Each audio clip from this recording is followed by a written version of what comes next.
Teria relação entre eletromiografia e hipertrofia? Haveria essa relação? Né?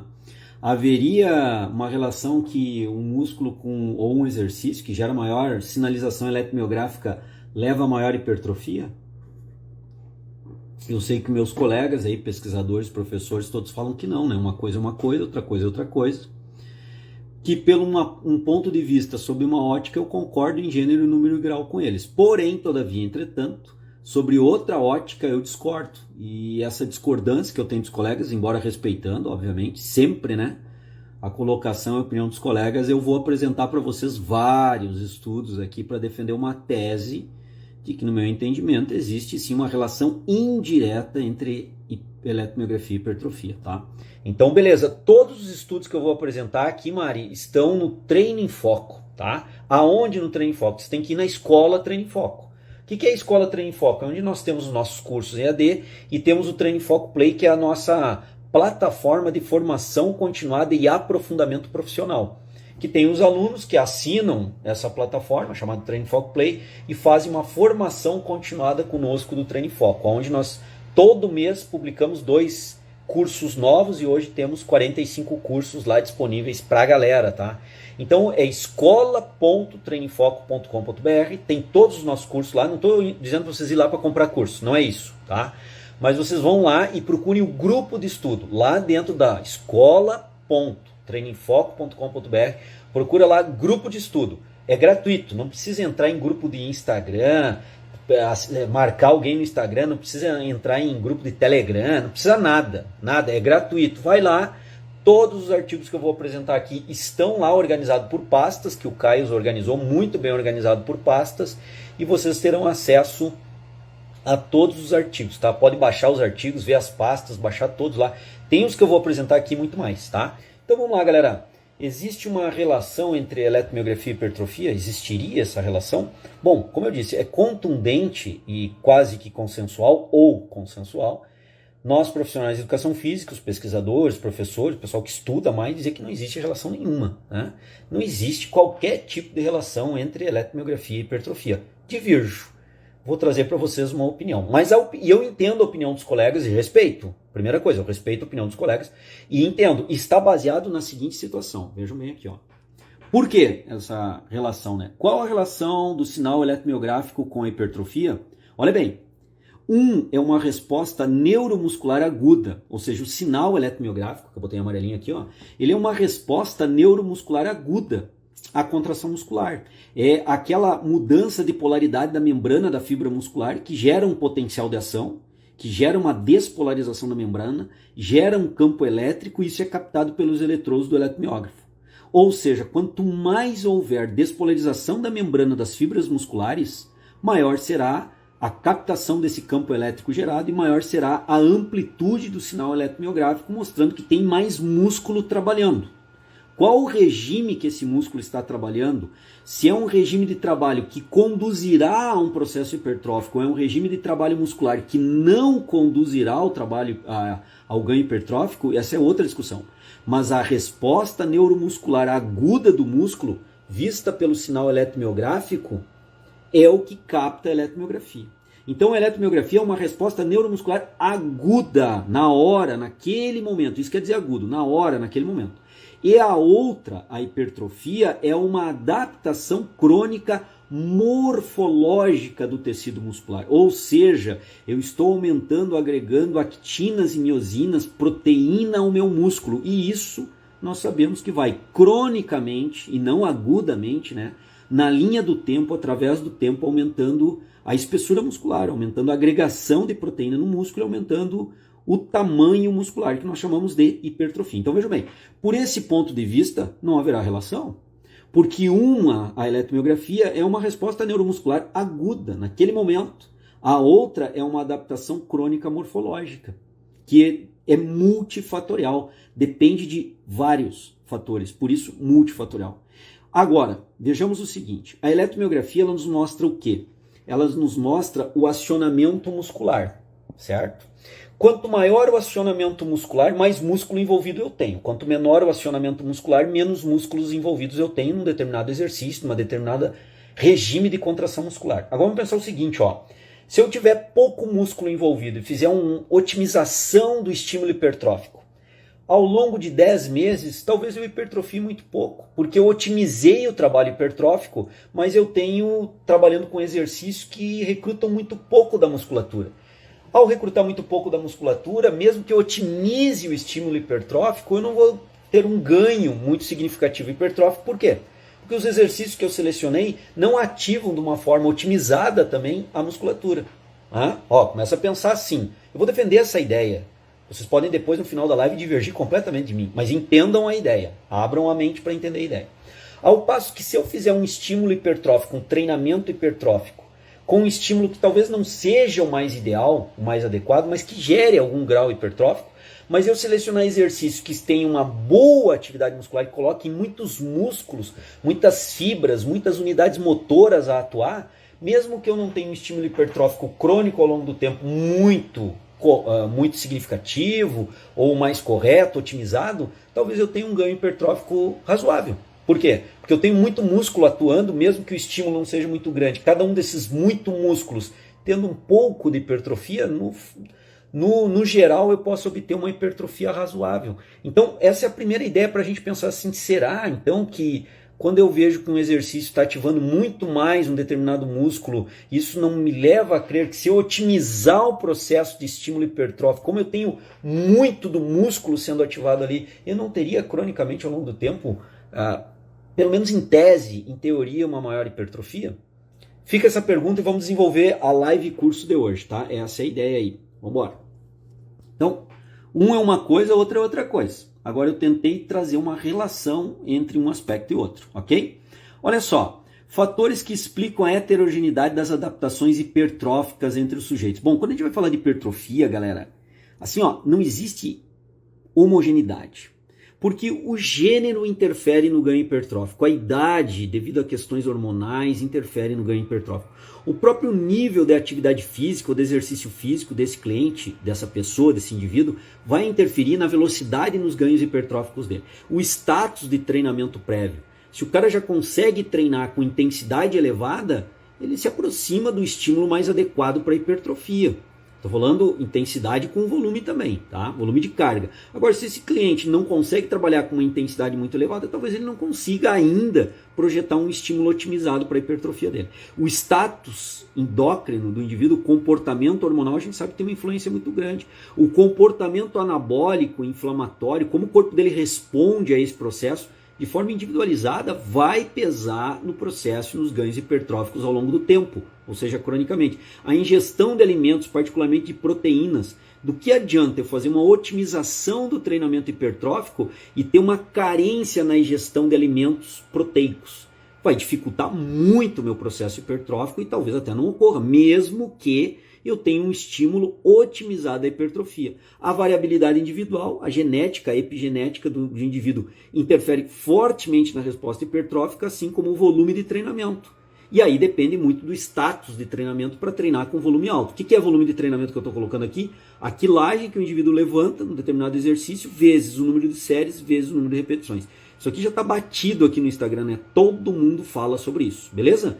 Então, o que eu estou defendendo aqui para vocês? Estou defendendo que a hipertrofia ela é extremamente individualizada, ela tem respostas individualizadas. Então, se eu aplicar o mesmo treino para mim e para um clone meu, o João Moura B, provavelmente os resultados não serão os mesmos. Poderão ser semelhantes, mas os mesmos não. E poderão ser, por outro lado, muito distantes, apesar de aplicar o mesmo treinamento, porque os indivíduos são diferentes, único e simplesmente assim. E aí vem uma famosa frase do professor Dilmar Guedes, que ele fala: quem nasceu para ser lagartixa nunca será jacaré, né? Você já deve ter ouvido falar dessa frase. Quem nasceu para ser lagartixa, querido, nunca será jacaré. Por quê? Porque existem essas questões individuais e principalmente uma dose genética muito grande nisso. Isso não significa dizer que se eu fizer um treino hipertrófico por um longo período de tempo sério, não vai hipertrofiar. Mas a minha genética é de lagartixa, ela não é de jacaré. Eu nunca vou conseguir chegar no nível competitivo de um fisiculturista. Agora, eu posso melhorar muito meu shape. Posso dar uma melhorada significativa, ficar uma lagartixa hipertrofiada, mas nunca deixando de ser lagartixa. Nunca chegarei ao nível de jacaré, né? Então essa é a ideia da individualidade biológica também no processo hipertrófico. Nós temos que entender isso. Nós vamos ter clientes que vão treinar pessimamente e vão hipertrofiar, porque eles têm uma resposta boa, e nós temos clientes que vão treinar muito bem e vão hipertrofiar com maior dificuldade, porque eles são as lagartixas. Eles têm muita dificuldade para ter ganho, vão melhorar, mas a muito custo, muito esforço. Enquanto que outros, às vezes, não precisam de tanto esforço assim. Né?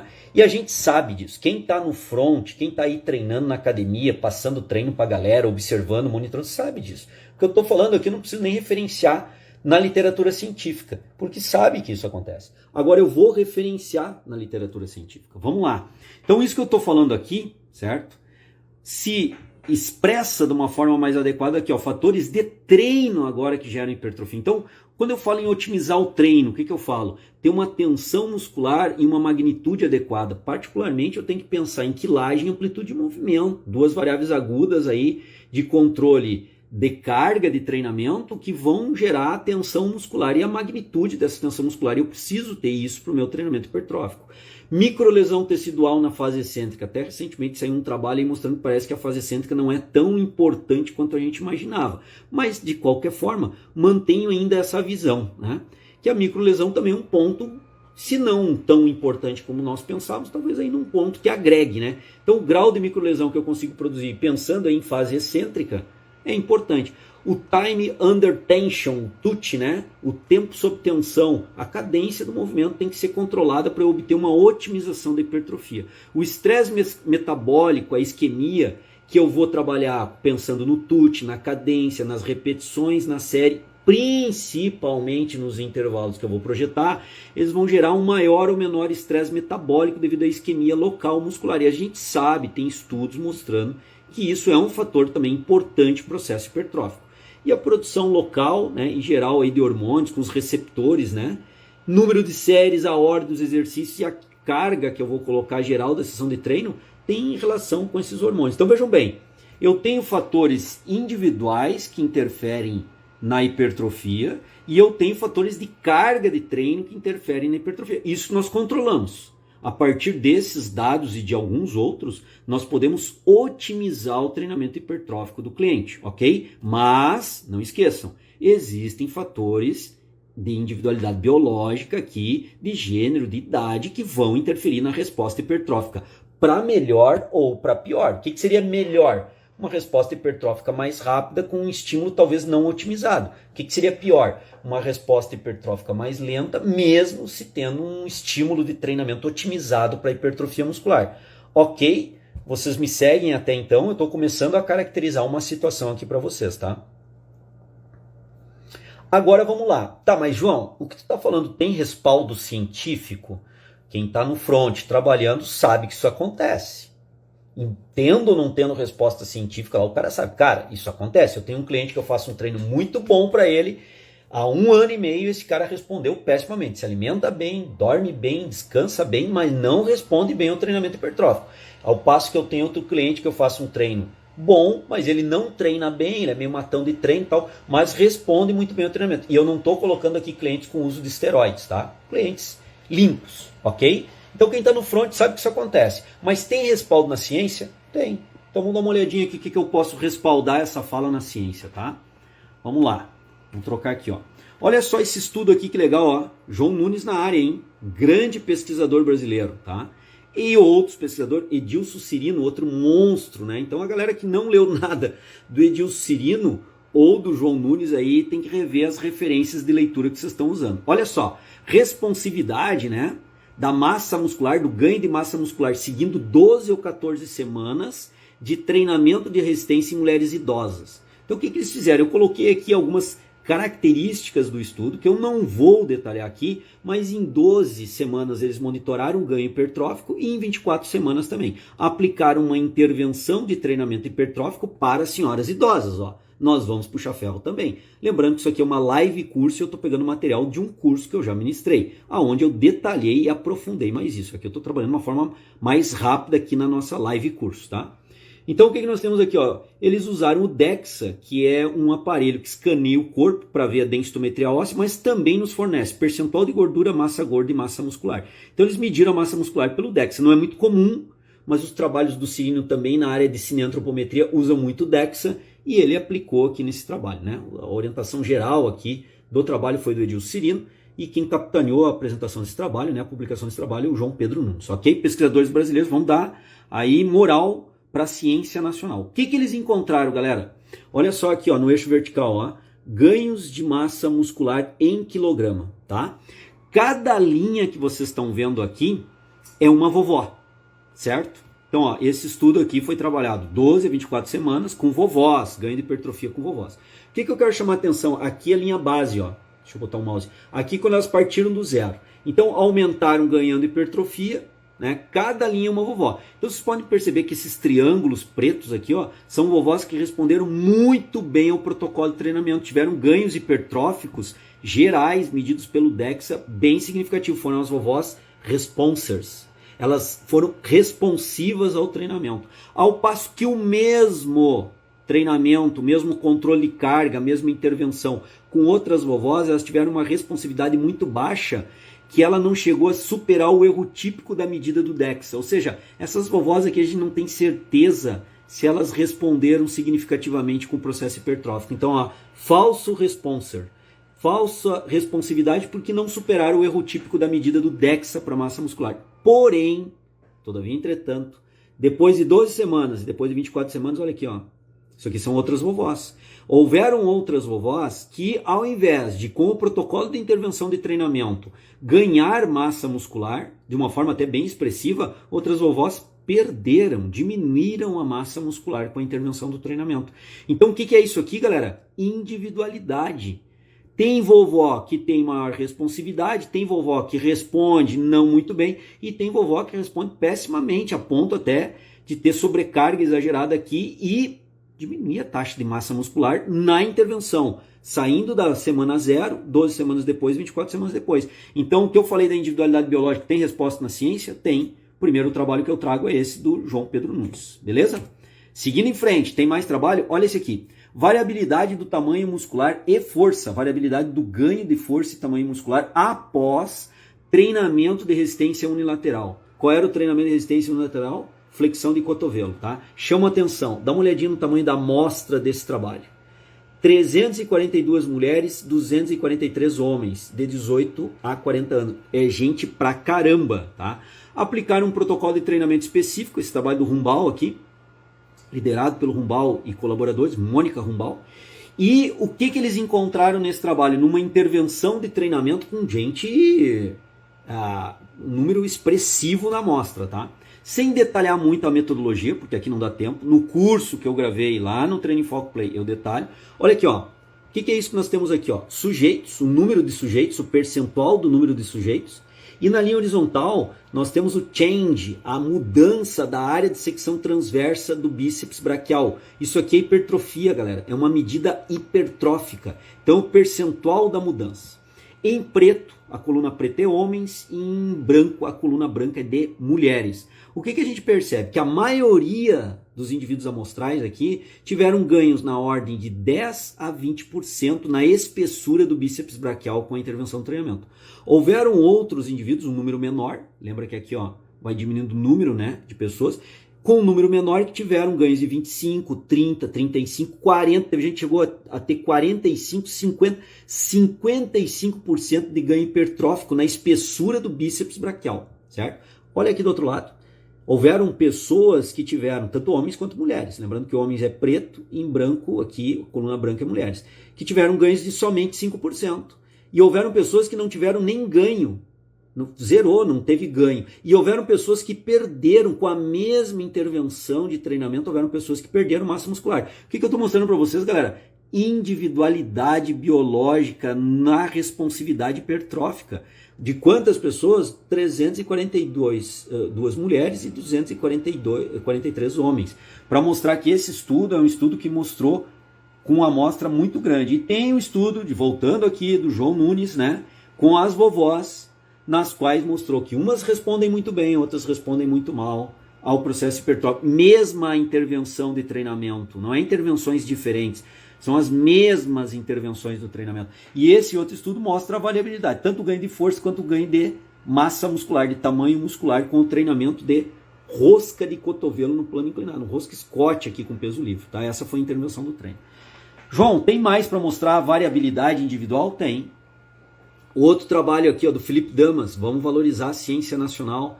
Esse trabalho feito no extensor de joelho, uma perna do indivíduo treinava 5 vezes por semana, a outra fazia o contrabalanço da frequência semanal, treinando ou 2 vezes por semana ou 3 vezes por semana. Ou seja, o mesmo indivíduo era controle dele mesmo, hein? Olha só que louco, olha que metodologia muito show que foi feita nesse trabalho. Ou seja, eu, João Moura, ora treino com a minha coxa esquerda 5 vezes por semana e a minha coxa direita ou 2 ou 3 vezes por semana. Então, alguns indivíduos treinavam 2, outros treinavam 3 vezes por semana. 3 vezes por semana. Então, o volume semanal aqui foi analisado. E eles avaliaram hipertrofia pela área de secção transversa, numa intervenção crônica aqui também, certo?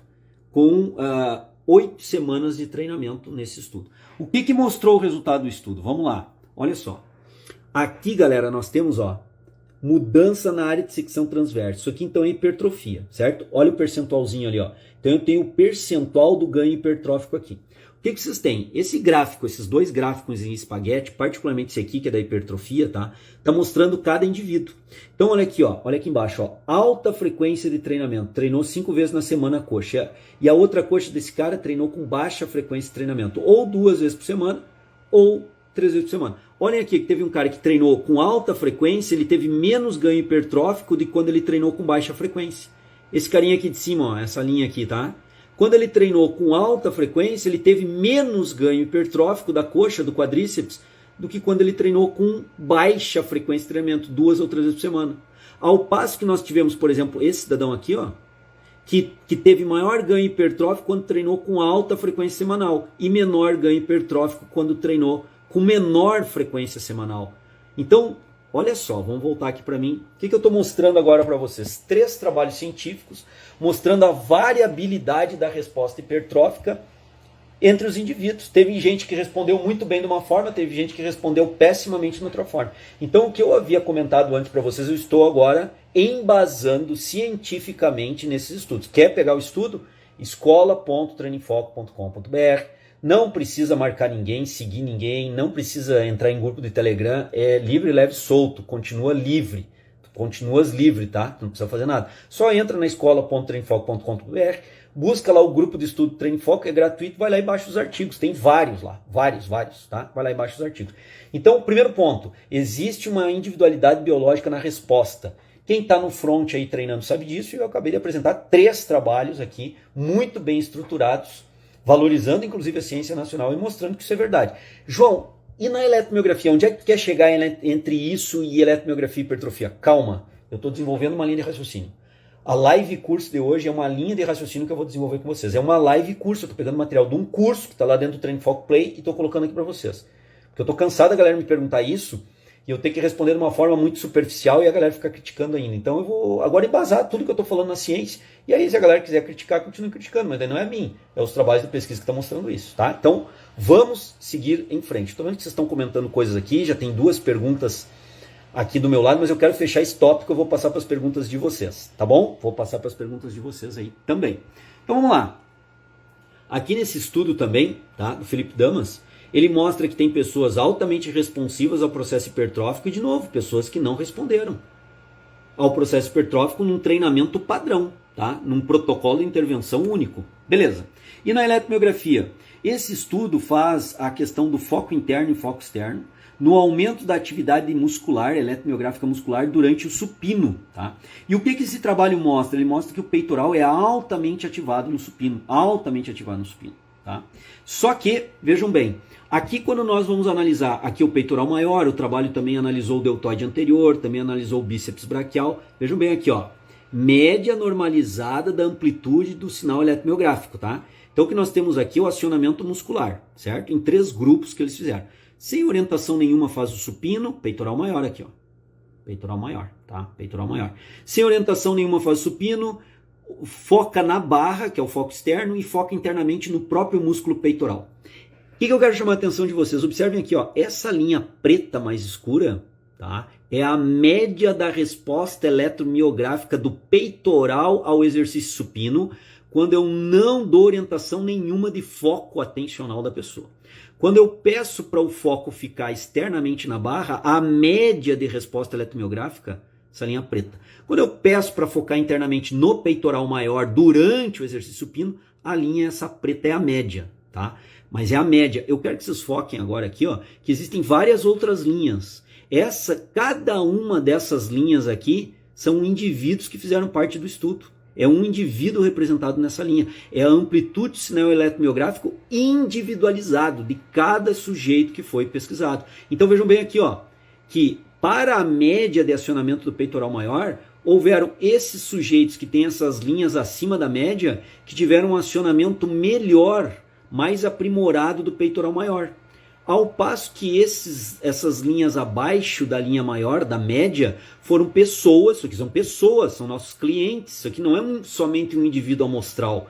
Esse indivíduo amostral é uma pessoa, e essa pessoa treina conosco na academia. E essa pessoa, ela teve uma ativação do peitoral maior muito menor do que a média do grupo. Ou seja, se eu pegar essa linha superior aqui, foi alguém que ativou muito o peitoral maior. Se eu pegar essa linha inferior, foi alguém que ativou muito pouco o peitoral maior. Variabilidade para a mesma intensidade, mesmo exercício, mesmas condições de pegada na barra, percentual de 1RM igual para todos, número de repetições igual para todos. O que é que nós estamos vendo? Variabilidade da resposta eletromiográfica muscular em cima do exercício de supino para o músculo peitoral maior, ok? Não vou detalhar os outros resultados aqui, ok? Bom, então vamos virar aqui para mim. Com esses 4 trabalhos aí, eu acredito que eu tenha mostrado para vocês que existe variabilidade, tanto na hipertrofia muscular, quanto na resposta eletromiográfica do sujeito. Existe variabilidade, certo? Então temos que ficar com isso na mente para desenvolver a linha de raciocínio que nós vamos desenvolver ao longo da live de hoje. Estamos já desenvolvendo ao longo da live de hoje, tá? Deixa eu ver as perguntas aqui, se são pertinentes, né? Qual o biotipo que melhora hipertrofia? Olha, se espera, né, Ana, e se acredita que o indivíduo que já é mesomórfico ao natural, sem treinar, se espera que esse cara tenha uma resposta mais eficiente à hipertrofia muscular, que ele tenha uma genética favorável, porque nas atividades do dia a dia, sem treinar, ele já tem algum grau de volume muscular desenvolvido, então aparentemente, em tese, o mesomórfico tende a ter. Agora, só treinando, só observando, só monitorando para ter certeza, tá? Não, aliviando da minha parte dizer que é o mesomórfico. Tá? Talvez o ectomórfico tenha uma alimentação péssima em proteína, até tem uma genética razoavelmente favorável ou favorável, mas ele se alimenta tão mal que o corpo dele não consegue responder àquele fator positivo genético, né? Porque aí entra no outro aspecto. Ele se alimenta muito mal, né? Então, isso que eu poderia te falar, né? João, boa noite. Por que seria tão importante a eletromiografia, né, na academia se não tem relação com a hipertrofia? Bom, eu vou defender aqui que tem. Eu comecei a desenvolver uma linha de raciocínio que eu vou defender que existe uma relação indireta entre eletromiografia e hipertrofia. Então, vamos lá, vou seguir. Perguntas, coloquem aqui que eu vou respondendo vocês, tá ok? Printam a tela, o quanto quiserem. Agora eu só peço o seguinte, ó. Acompanhem aqui a live curso do começo ao fim, tá? Se vocês pegarem uma parte só e sair falando o que eu tô falando agora aqui, tipo, né? Não peguei o nome aqui, não consigo ler o nome. A Rafa, né? A Rafa aqui, ela coloca, pô, o João tá dizendo lá que tem, mas calma, veja os argumentos científicos que eu vou apresentar e qual é a linha de raciocínio que eu vou desenvolver. Porque se a Rafa, né? Desculpa, Rafa, estou te usando como exemplo, tá? Se a Rafa sair aos 4 ventos agora falando, ela vai me colocar numa situação extremamente desconfortável, porque ela não ouviu todo o desenrolar da linha de raciocínio, pegou uma parte só, leu uma parte do resumo aqui do meu artigo, do abstrato do meu artigo, e saiu falando. Do meu artigo aqui, ironizando com relação à live curso de hoje, tá? Então assistam toda a live curso de hoje para vocês poderem divergir do meu pensamento ou concordar com o meu pensamento. Vamos pro debate, tá? Debate, não bate-boca. Então, beleza? Sem mais perguntas aqui, vamos encerrar aqui. Aí, garoto. Vamos lá, vamos seguir em frente. Então, voltando aqui, ó. Qual a relação do sinal eletromiográfico com a hipertrofia? Um é uma resposta neuromuscular aguda e o outro é uma adaptação crônica morfológica muscular. Nesse ponto de vista, nessa visão, não há relação nenhuma entre eletromiografia e hipertrofia. Mas calma lá, vamos desenvolver a ideia. Esse estudo aqui ele é bastante interessante, tá? A amplitude da interpretação da amplitude de sinal eletromiográfico de superfície, né? Em ciência da reabilitação e do esporte, tá? Olha o que os caras colocaram aqui, ó. A ausência de evidência não é evidência de ausência. Isso aqui é um print do artigo. Eu traduzi aqui pra galera, tá? Se quiserem fazer um print. E outra fala que os autores falam aqui, ó. É desconhecido se maior excitação muscular mensurado pela eletromiografia é preditivo de adaptações crônicas. O que eles estão colocando? É desconhecido. Estudos investigando a validade da predição do sinal eletromiográfico estão em falta, não existe. Na verdade, existem. Tem 2 estudos que eu vou apresentar no final da live de hoje, live curso de hoje, e eu vou mostrar que os 2 estudos buscaram ver exatamente isso e encontraram, tá?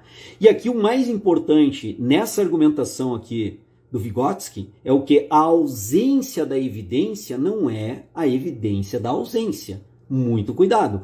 Por eu não ter evidência não significa que aquilo não ocorra. Talvez não tenha sido adequadamente explorado. Então, a ausência de uma evidência científica de que ocorra essa relação não é uma evidência desta ausência. Tomem cuidado. E eles mesmos colocam aqui que estão em falta estudos que façam essa relação. Os 2 últimos que eu apresentarei na live curso de hoje responde isso. Eles fizeram exatamente essa análise, tá? Ainda nesse estudo, fazendo print, olha só.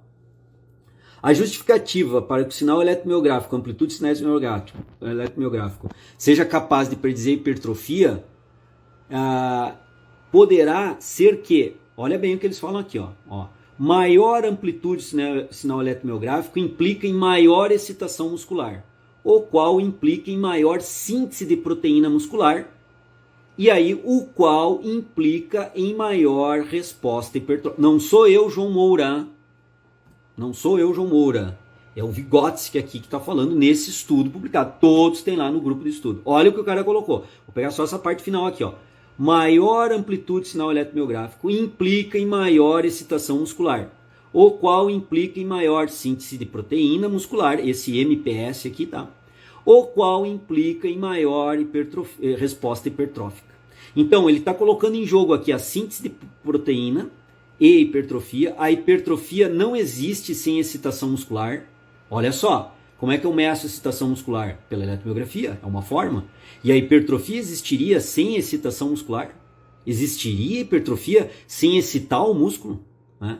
E se eu excito mais ou menos o músculo, eu não mensuro isso com a eletromiografia? Sim, de forma aguda, mas eu mensuro. E essa excitação maior é o que está sendo colocado aqui. Uma excitação maior muscular, o qual implicaria em maior síntese de proteína muscular. É uma tese que eles estão defendendo aqui, o qual implica em maior resposta hipertrófica.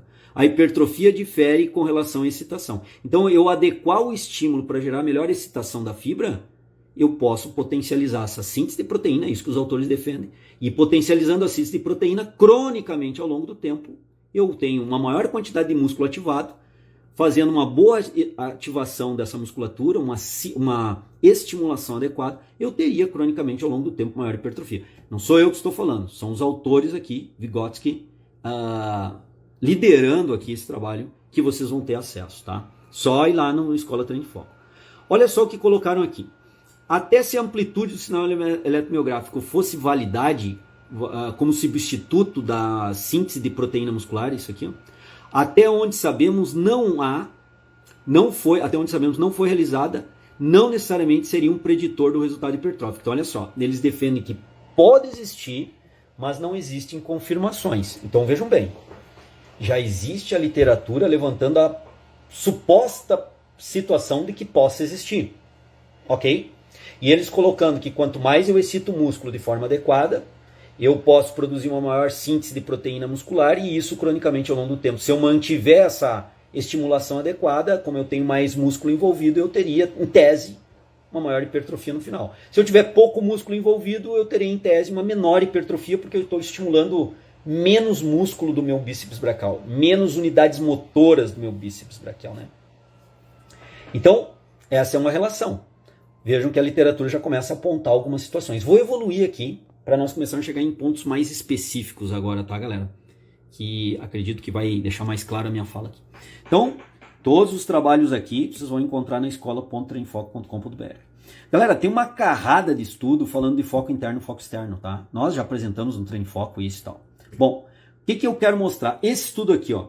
aumento, né, da atividade do latíssimo do dorso, atividade eletromiográfica do latíssimo do dorso, durante o latifundial, né, que é a puxada, seguindo instruções de experts. O que é a instrução? O cara focar no latíssimo do dorso. O que eles viram? Que quando focou no latíssimo do dorso, aumentou a sinalização eletromiográfica. Então, olha aqui, ó, pré-instrução, o cara fazia a puxada sem nenhuma instrução.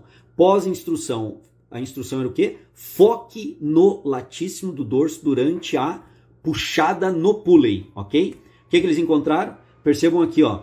Aqui, quando eles fizeram pós-instrução focando no latíssimo, qual é o músculo aqui? Latíssimo do dorso. Então, os mesmos sujeitos, com o mesmo exercício, na mesma cadência, na mesma amplitude, com a mesma quilagem relativa a um RM, mesmo percentual de um RM, quando focaram no latíssimo do dorso, aumentaram a atividade eletromiográfica do latíssimo, não só do latíssimo, redondo maior também, de forma significativa, tá? E não desativaram o bíceps braquial, mas aumentaram a atividade de dois fortes adutores do ombro, né? Principalmente o latíssimo do dorso. Então, o foco interno ele leva a maior atividade eletromiográfica e tem uma carrada de estudos mostrando isso, ok? Bom, vamos evoluir. Esse outro estudo, olha só. Foco atencional, né, instrução do foco atencional influencia na produção de força e atividade muscular durante flexão do cotovelo isocinética. E olha aqui, ó, quando é força, vejam aqui do lado, ó, aqui ele está medindo força, ó, pico de força nos cotovelos. Quando teve o foco interno no exercício de flexão do cotovelo, né, o pico de força foi menor. O pico de força foi maior, a produção de força foi maior quando o foco foi externo, tá? Mas isso aqui é produção de força. E a hipertrofia muscular? E a atividade eletromiográfica muscular? Quando os indivíduos fizeram foco interno nos flexores do cotovelo, focaram no músculo, olha a atividade eletromiográfica aumentando. Tá? Isso tanto quanto o pico eletromiográfico, quanto a eletromiografia integrada. Né? Ó, foco interno aumentou a atividade eletromiográfica muscular. Aumentou, certo? Então, o que eu estou mostrando aqui para vocês? 2 estudos que de forma cabal, ou de forma bastante expressiva, mostram que o foco interno aumenta a atividade eletromiográfica muscular, ok? Certo? Agora, vejam esse estudo do Brad John Schoenfeld. Se vocês não leem estudos e artigos do Brad John Schoenfeld, eu acho que vocês têm que rever um pouquinho também as referências de vocês, tá? Só que esse trabalho do Schoenfeld, olha só, efeitos diferenciais do foco atencional, foco interno e foco externo, como estratégia durante um programa de treinamento resistido de longo período, ou seja, agora uma intervenção crônica. Não é um trabalho agudo avaliando eletromiografia, é vendo hipertrofia crônica. Como é que foi o estudo dos caras? Homens destreinados, foi a rosca direta e extensor de joelho, 2 exercícios que eles fizeram, treinavam 3 vezes por semana por 8 semanas de intervenção. Treino diretamente supervisionado, 4 séries de 8 a 12 repetições máximas, indo até a falha, 2 minutos de intervalo entre as séries, cadência excêntrica controlada e concêntrica que mantivesse melhor foco. E eles vão orientar as pessoas a fazerem foco interno e foco externo. Foi fornecida suplementação básica de proteína nesse estudo. Bom, o que esse estudo do Brad Schoenfeld trouxe aqui? Ó? Vejam bem, ó. Espessura dos flexores do cotovelo. Lembra que eles treinaram flexores do cotovelo. Antes e depois de 8 semanas de treinamento. Olha quanto que aumentou a espessura do cotovelo. Foco, aonde que era o foco? Foco interno, focar no músculo atuante. Quanto que foi o ganho de hipertrofia? 12,5.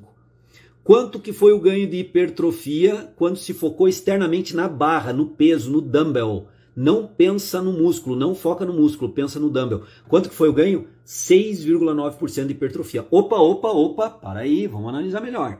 Quer dizer então que quando focou internamente para o mesmo protocolo de treinamento, mesmo protocolo de treinamento, quando focou internamente ao longo das 8 semanas, o ganho hipertrófico na espessura do bíceps braquial é praticamente o dobro do que quando fez o foco externo? Sim. É isso que apresenta o estudo aqui do Brad Schoenfeld. Bom, mas João, só um pouquinho, tu mostrou antes 2 estudos que quando foca mais no latíssimo ou tu focas mais nos flexores do cotovelo, o foco interno aumenta a atividade eletromiográfica, E quer dizer que cronicamente, quando focou no músculo, teve maior grau de hipertrofia? Teve maior grau de hipertrofia. Bom, olha só o momento que nós chegamos aqui na live curso de hoje. Galera, se liga aqui, ó. O sinal eletromiográfico é uma resposta aguda da despolarização e repolarização da membrana. Tá?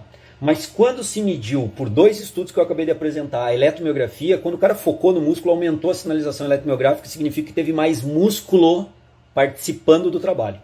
Para a mesma quilagem, o cara conseguiu trabalhar com mais músculo, focando. É o famoso conexão mente-músculo, né? Tanto já falado aí por todo, né? Famosa conexão mente-músculo. Então aumenta com o mesmo peso, mesma amplitude, mesma cadência, mesma pessoa, mesma intervenção, tudo igual. Ao focar no músculo, aumentou a sinalização eletromiográfica. Ou seja, o cara jogou mais músculo no trabalho. 2 estudos mostrando isso, mas tem uma carrada de outros estudos mostrando isso. O trabalho do Schoenfeld, cronicamente ao longo de 8 semanas, ele mostra o quê? Que quando os caras focaram internamente no músculo, a hipertrofia que eles tiveram na rosca de cotovelo foi 12,5%, praticamente o dobro do que quando outro grupo de pessoas focou no outro grupo focou na barra. Ou seja, o que já nos mostra? Que quando eu foco no músculo, eu aumento a atividade eletromiográfica, e quando eu treino cronicamente, focando no músculo, que foi o trabalho de Schoenfeld, eu aumento o grau de hipertrofia final. Será que isso não é um primeiro indicador de que alguma coisa existe pairando no ar entre a eletromiografia e a hipertrofia? Vocês vão dizer, pô, João, mas isso aí está muito distante, é um estudo só e tal. É um estudo isolado. Será que é um estudo isolado? Será que realmente é um estudo isolado? Vamos dar uma olhadinha em outros estudos. Vocês estão acompanhando a linha de raciocínio, galera? Eu estou desenvolvendo com vocês uma linha de raciocínio. A ideia é, vocês estão acompanhando a linha de raciocínio, concordem ou discordem, fiquem tranquilos para ter a opinião particular de vocês, mas baseado em evidências, né? Eu estou trazendo evidências e estou desenvolvendo uma linha de raciocínio. Certo? Tranquilo? Perguntas no ícone de interrogação, tá? Vamos em frente para seguir aqui. Então vamos lá. Esse trabalho aqui, clássico. Aonde que eu consigo esse trabalho aí, João? No escola.treinfoco.com.br. Não precisa entrar em grupo de Instagram, não precisa seguir ninguém, não precisa marcar ninguém. Vocês têm liberdade de ação. Só vai lá na escola, baixa o artigo e vaza, se quiser vazar. Se quiser conhecer um pouco da escola, fica à vontade. Temos várias situações lá para vocês conhecerem. Os artigos são gratuitos, vocês baixam lá, já tem a análise prévia minha e do Caio, tá? Então esse estudo aqui mostrou que o foco interno, cronicamente, ao longo de 8 semanas de intervenção, certo? Ele gera maior hipertrofia. E também gera maior sinalização eletromiográfica, colocando mais músculo participando do trabalho. Agora, olha só. Vamos lá. Esse trabalho do Heyman, certo? Esse trabalho, ele colocou os pés paralelos, pés para dentro e pés para fora, e fez elevação nos calcanhares, flexão plantar e dorsiflexão. Flexão plantar concêntrica, dorsiflexão excêntrica. Só que testou 3 posicionamentos dos pés. Pés paralelos, pés para dentro, que na verdade é uma rotação interna do quadril, e pés para fora, que na verdade é uma rotação externa do quadril. E ele analisou a eletromiografia, correto? Nessas 3 posições, viu a ativação eletromiográfica muscular do gastrocnêmio medial e lateral. Quais foram os resultados aqui para esse estudo? Eu não vou detalhar muito a metodologia, porque senão a gente perde muito tempo nisso. O trabalho está lá, vocês vão pegar, vão baixar, vão ler, vão tirar as conclusões de vocês. Mas olha aqui, ó. Aqui quando o cara fez a rotação interna do quadril, pé para dentro, o gastrocnêmio lateral teve maior acionamento eletromiográfico, certo? E o gastrocnêmio medial menor acionamento eletromiográfico na rotação interna, pé para dentro.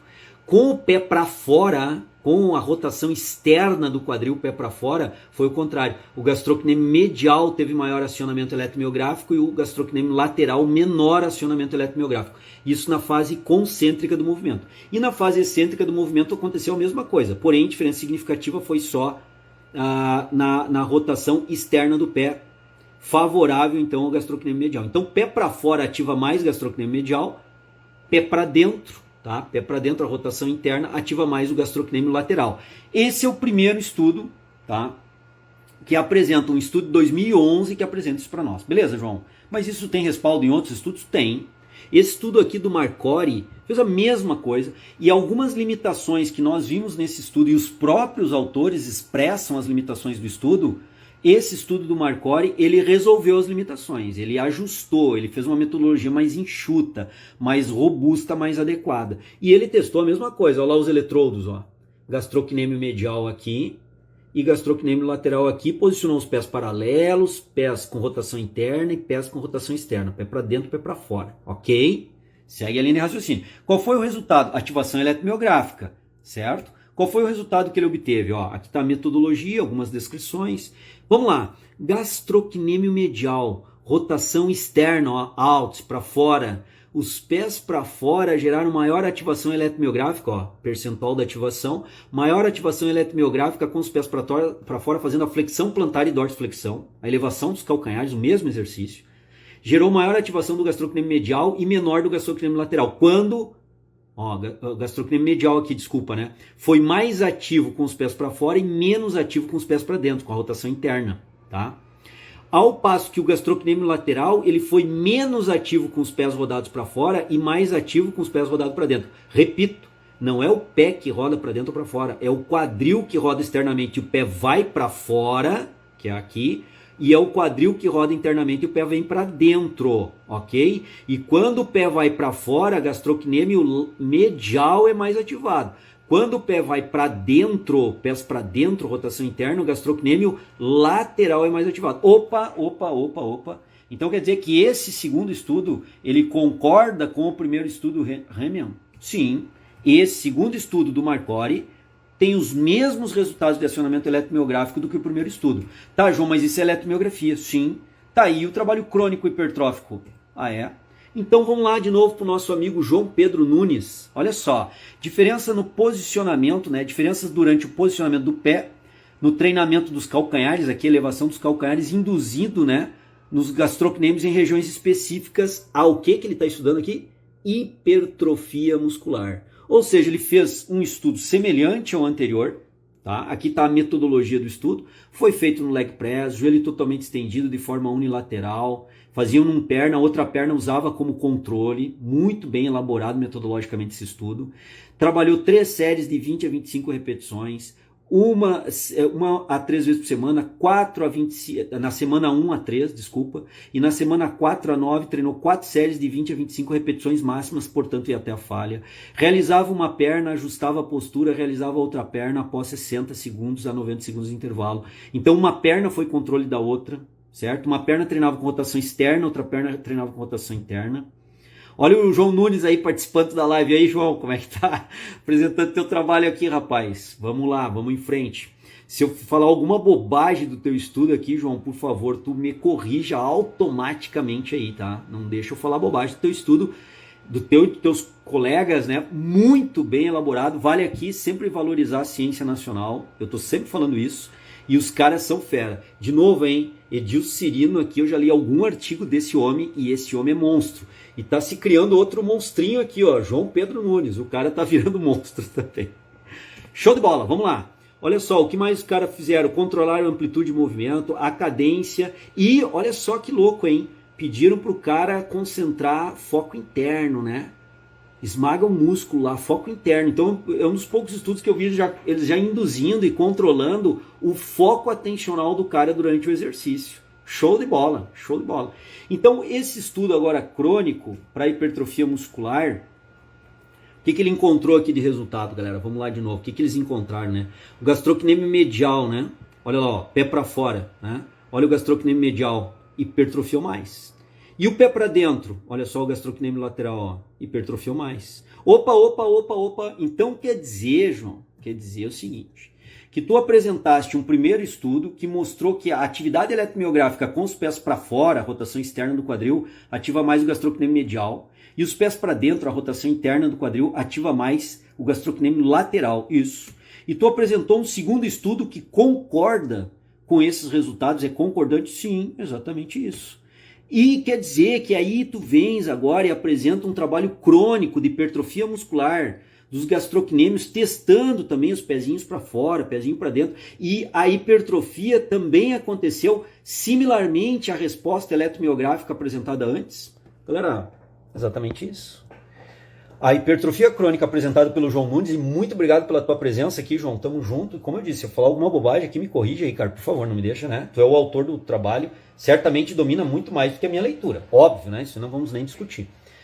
Mas olha só, galera, qual é a linha de raciocínio agora? Existe uma variabilidade de hipertrofia, porém, todavia, entretanto, alguns estudos apresentaram maior atividade do músculo quando ele teve foco interno, não é isso? Maior atividade eletromiográfica. E o trabalho do Brad Schoenfeld mostrou o quê? Que cronicamente, quando focou internamente no músculo, hipertrofiou mais. E é um primeiro indício aí de que parece que a eletromiografia e a hipertrofia em algum momento elas se encontram. Pode não ter e não tem relação direta, mas no meu entendimento tem uma relação indireta, tá? E quando nós apresentamos estudos de eletromiografia com o pé para fora, ativou mais o gastrocnêmio medial, e um estudo do João Nunes, que colocou os pezinhos para fora lá da galera, e colocou cronicamente esse estudo lá no leg press, e verificou o quê? Que hipertrofiou mais o gastrocnêmio medial. Opa, será que não existe um segundo indício aí, de que alguma conversa existe, alguma situação indireta de relação deve existir entre a eletromiografia e a hipertrofia? Vou seguir desenvolvendo a linha de raciocínio. Me acompanhe para a gente poder evoluir nesse processo, tá? Olha só, esses estudos são com pessoas que já treinavam ou sedentárias, porque a resposta muscular... Sim, a resposta muscular é diferente, mostrei que existe variabilidade da resposta, né, Renata? No começo da live curso de hoje, eu apresentei 3 estudos demonstrando de forma cabal a variabilidade da resposta hipertrófica para o mesmo grupo de pessoas. Imagina com um grupo de pessoas treinadas e não treinadas, a resposta é diferente. Nesses estudos, alguns foram feitos com treinados, outros com não treinados, tá? Mas eu estou trabalhando mais a ideia do acionamento eletromiográfico independente do grupo muscular, do nível de treinamento das pessoas e a resposta hipertrófica também. Renata, te convido a ler os estudos na íntegra, fazer a tua interpretação e não confiar na minha interpretação. Confie na tua interpretação. Todos os estudos que eu apresentei até agora, os que eu vou apresentar adiante, estão na escola.treinfoco.com.br. Beleza? Vamos seguir a linha de raciocínio aí, então, da gurizada, né? Vamos ver aí o que a gurizada colocou. Deixa eu ver aqui mais uma pergunta da Renata, né? Essa rotação dos pés não é prejudicial para os joelhos? Pode ser, pode não ser, Renata. Eu não quero entrar agora nessa discussão, porque senão eu fujo muito ao ponto, né? Que eu quero conduzir a live, e eu tenho mais alguns artigos ainda para apresentar para vocês, para fechar a minha linha de raciocínio, a minha defesa da minha interpretação que eu vou passar para vocês, que no meu entendimento existe uma relação indireta entre eletromiografia e hipertrofia. Como existe entre alimentação com proteína e hipertrofia. Alguém conseguiria hipertrofiar sem ingerir proteína? Alguém conseguiria hipertrofiar sem ativar a musculatura? E se eu ingerir mais proteína ao invés de ter uma ingestão deficitária de proteína, isso não favorece o meu processo hipertrófico, desde que eu mantenha um treino adequado, uma estimulação adequada para a hipertrofia? Então quer dizer que se eu selecionar exercícios que tenham maior atividade eletromiográfica, envolvam maior quantidade de músculos atuantes no exercício, e eu tenho uma boa ingesta de hipertrofia, um bom treino de hipertrofia, eu não tenho uma tendência a longo prazo de maior ganho hipertrófico, desde que eu mantenha a estimulação adequada e otimizada para a hipertrofia. Vamos seguir em frente. Vamos lá. Vamos em frente. Então, fechando aqui. Vamos lá. Live curso hoje, né, galera? Bom, já apresentei o trabalho dos guris, né? E algumas falas que eles colocaram aqui, né? No entanto, existem controvérsias e muitas determinantes que ditam a hipertrofia muscular. Ela é multifatorial. Não dá para dizer que só a eletromiografia vai hipertrofiar. É óbvio que não. Isso está totalmente descabido. De forma que a ativação muscular não deve ser considerada um marcador substituto do crescimento muscular. Concordo em gênero, número e grau com os guris. Concordo em gênero, número e grau.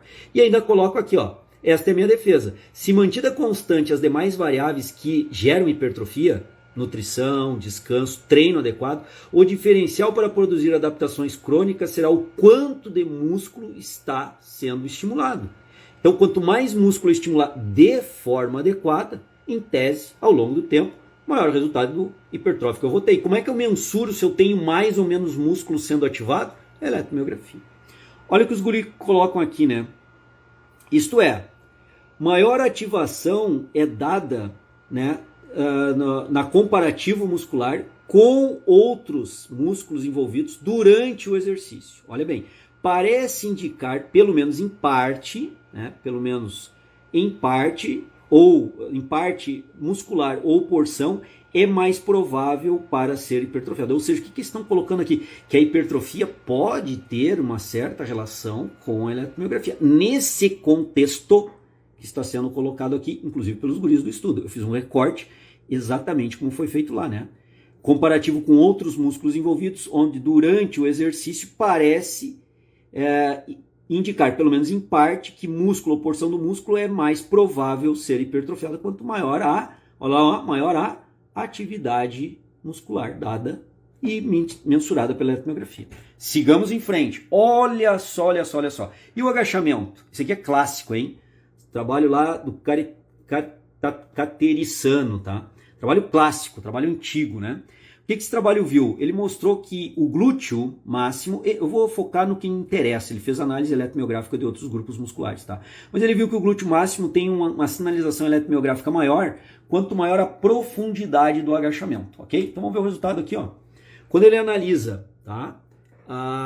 Na fase concêntrica, quando ele analisa na fase concêntrica ou fase concêntrica do pico da eletromiografia ou da média da eletromiografia, aqui é o pico e aqui é a média, ó, da eletromiografia. O que ele vê para glúteo máximo aqui, ó?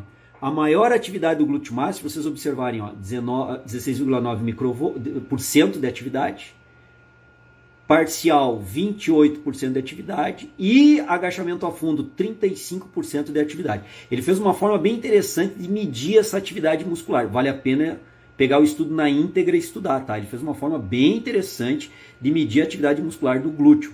Ele somou a atividade muscular de todos os músculos e viu percentualmente a participação para aquele somatório total de cada músculo. Então, agachamento parcial, paralelo e a fundo ativou mais no afundo. Atividade eletromiográfica de quem? Glúteo máximo. Isso vale para quando eu analiso na média do sinal eletromiográfico integrado ou no pico também a mesma coisa, tá? Beleza. Então esse primeiro estudo do Caterissano aqui mostra o quê? Cara, agachou a fundo, vai ativar mais glúteo. E aí a galera vem com aquela fala de sempre, tradicional, clássica. Ah, mas a atividade eletromiográfica não tem nada a ver com a hipertrofia. Bom, já começamos a ver algumas coisas que pode ser que tenha, indiretamente. Olha só agora o que eu vou mostrar para vocês. Acompanha aí. Olha esse estudo aqui, ó. Muito foi comentado em 2019 esse estudo, né? Efeito do treinamento de agachamento com diferentes profundidades sobre a musculatura de membros inferiores. O trabalho do Cubo e colaboradores. Muito comentado esse estudo em 2019. O que esse estudo mostrou? Não vou entrar em detalhes, vou direto para o que nos interessa. Olha só, tá aí. Glúteo máximo, hipertrofia, tá? Aqui está sendo medido no eixo vertical, aqui, ó, a hipertrofia muscular por imagem da ressonância magnética fatiada lá do glúteo e ele formou o grau de hipertrofia do glúteo. Olha aqui, ó, agachamento a fundo, quanto é que hipertrofiou no final da intervenção crônica de treinamento. Aqui não é sinal agudo eletromiográfico, é hipertrofia crônica. Hipertrofiou em média 6,7%. E quem fez o agachamento paralelo, o meio agachamento, hipertrofiou 2,2%. Opa! Então quer dizer que o estudo aqui do Cubo mostra que quando eu agacho a fundo eu tenho um maior grau de hipertrofia do glúteo máximo do que quando eu agacho paralelo ou meio agachamento? Sim. Quando eu faço um quarto de agachamento ou meio agachamento, o que ele mostrou é que a hipertrofia do glúteo máximo foi menor. E o agachamento a fundo teve uma hipertrofia maior. Trabalho crônico hipertrofia, ok? Peguem esse estudo e leiam na íntegra lá na escola.treinfoco.com.br. Tirem as conclusões de vocês. Esse estudo foi extremamente comentado pelos meus colegas no ano de 2019, tá? Bom, e o trabalho antigaço aqui do Caterissano já mostrava que a eletromiografia ativava mais o glúteo máximo quando era mais profundo o agachamento. Opa! Temos aqui mais uma sugestão pairando no ar de que quando eu ativei mais glúteo máximo no agachamento e quando eu fiz o agachamento a fundo, cronicamente ao longo do tempo e comparei com o meio agachamento, como eu ativei mais glúteo cronicamente ao longo do tempo e coloquei um protocolo de treinamento que realmente gere hipertrofia muscular, o que obteve no final? Maior grau de hipertrofia muscular. Maior grau de hipertrofia. Então a eletromiografia mostrou que ativa mais glúteo. O trabalho crônico mostrou que hipertrofia mais. Claro que o trabalho do Cubo mostrou que não hipertrofia quase nada posterior de coxa. Então o agachamento é péssimo para isquiotibiais, se eu pensar em hipertrofia. Mostrou também que os adutores hipertrofiaram de uma forma bastante expressiva e significativa. Então tem outros achados lá no trabalho do Cubo e colaboradores. Não vou entrar no mérito disso aí, estou fechando o foco na análise. Existe relação entre eletromiografia e hipertrofia? Galera, estou colocando dados da ciência que você já tem que começar a pensar um pouquinho aí sobre as evidências que tem na ciência. Sair repetindo que nem papagaio de pirata o que outros colegas estão falando, acho que não é muito interessante. Vocês têm que ter a opinião de vocês. peguem esses artigos que eu estou apresentando, leiam na íntegra. Encontra na escola.treinfoco.com.br. Vou evoluir um pouquinho e já vou para as perguntas de vocês, tá? Espero que vocês estejam aí acompanhando a linha de raciocínio. Então, apresentei. Olha só. Ativação muscular da parte superior do corpo durante treinamento de exercício resistido, né? Durante exercícios resistidos com carga baixa e carga alta no supinão. Olha quem é que está liderando esse trabalho? Brad Schoenfeld. O que ele mostrou? Supino ativa muito o peito, tá? Outro trabalho, Sidner, né, e Fry mostram o quê? A instrução verbal e a atividade eletromiográfica durante qual exercício? Supinão. E eles mostram, olha só agora aqui no resultado, ó, peitoral maior, olha o cidadão aqui, ó, peitoral maior. Aqui não deu nenhuma instrução pro cara durante o supino, tá? O cara fez o supino, certo? Olha a atividade eletromiográfica lá, ó. Atividade eletromiográfica foi de 75,7 microvolts aqui, certo? Agora, quando ele orientou o foco no peitoral, isso é 50% de um RM, carga baixa. Ele aumentou de forma bastante expressiva a atividade eletromiográfica, em 22% a atividade eletromiográfica do peitoral, no supino. Agora, o tríceps braquial, certo? Quando ele não teve foco nenhum, e quando focou no braço, também aumentou a atividade eletromiográfica. Só que não foi tão grande assim, né? Quando o foco foi no braço, olha só, ó. Aqui, ó, o foco foi no braço. Aqui. Aqui, desculpa, a 80%, quando não tinha nenhum foco para fazer o supino, e aqui o foco era no peitoral. Executa o supino, mas pensa e focaliza a tua atenção no trabalho da musculatura peitoral. Aumentou em 13%. Isso a 80% do RM e a 50% do RM. Então, o supino trabalha peito, o trabalho do Brad Schoenfeld mostra isso, atividade, e quando esse trabalho do Sidner e do Fry, quando eu foco no peitoral, mesmo a 50%, quanto a 80% de um RM, eu tenho um aumento da atividade do peitoral maior. Então, o que eu começo a perceber? Supino é, sim senhor, um exercício para peito, como não? Como todos nós sabemos, certo? E aqui um outro trabalho do foco atencional também no supino, hein? Também mostrando esse ganho. Agora, olha só. Esse trabalho aqui também mostra que o supino é um exercício para peito. Então vamos lá, voltar aqui para mim. Galera, todos nós sabemos que o exercício supino trabalha peito. Que ele trabalha também tríceps? Sim.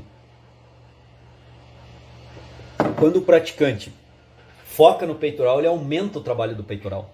Quando o praticante foca no tríceps, ele aumenta o trabalho do tríceps no supino. Então é possível modular um pouquinho a atividade eletromiográfica. Mas isso é atividade eletromiográfica, resposta aguda. Será que a gente tem alguma coisa crônica para ajudar a interpretar isso também? Também temos trabalho na literatura mostrando isso. Então vamos lá. Também mostrou que o supino, o Calatayud aqui, né, mostrou também que o supino é bem interessante para peitoral. Principalmente quando eu dou foco atencional nele, ó, o estudo buscou fazer foco atencional e mudou a largura da pegada também aqui. Ele testou pegada fechada, pegada moderada e pegada aberta, tá? E ele viu que em todos os casos, quando eu faço foco no peitoral, aumenta muito a atividade do peitoral no supinão. Agora, olha esse estudo aqui, galera. Olha esse estudo aqui, ó. Olha só. O braço e o peito, né, a mudança na espessura muscular de peito e braço na linha do tempo, né, a transformação no curso do tempo, seguindo um treinamento para supinão. Só que agora aqui o que eles estão avaliando? Mudanças na espessura muscular, hipertrofia, mudança na espessura muscular. Aqui tem o protocolo de treinamento, foram 24 semanas de treinamento. A distância biacromial de 20%, né, bem aberta a pegada. 3 séries de 10 repetições a 75% do RM, 2 minutos de intervalo, primeira e segunda série, e 3 minutos de intervalo entre a segunda e terceira série. Eles modularam um pouquinho os intervalos. 3 vezes por semana, teste de um RM foi feito para já ajustar a quilagem, eles treinaram a 75% do RM. Tá? Eu estou mostrando aqui um pouquinho do protocolo dos caras.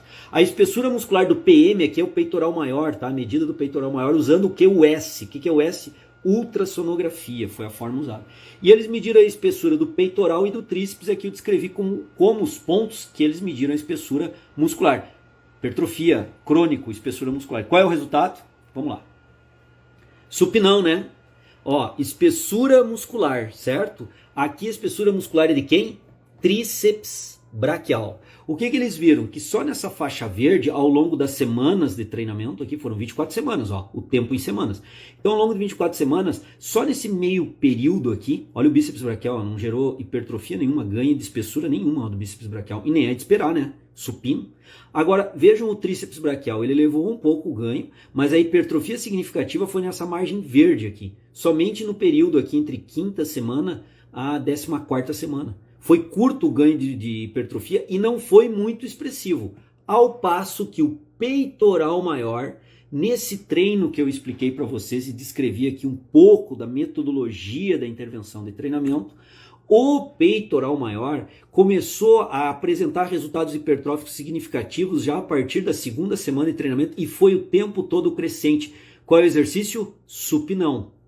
Então, durante o supinão, o ganho hipertrófico do peitoral maior superou o ganho hipertrófico do tríceps braquial, nesse estudo em particular, que não foi orientado foco, mas foi uma pegada bem aberta, 200% da biacromial, que a gente sabe que mecanicamente vai aumentar a alavanca para o peitoral maior.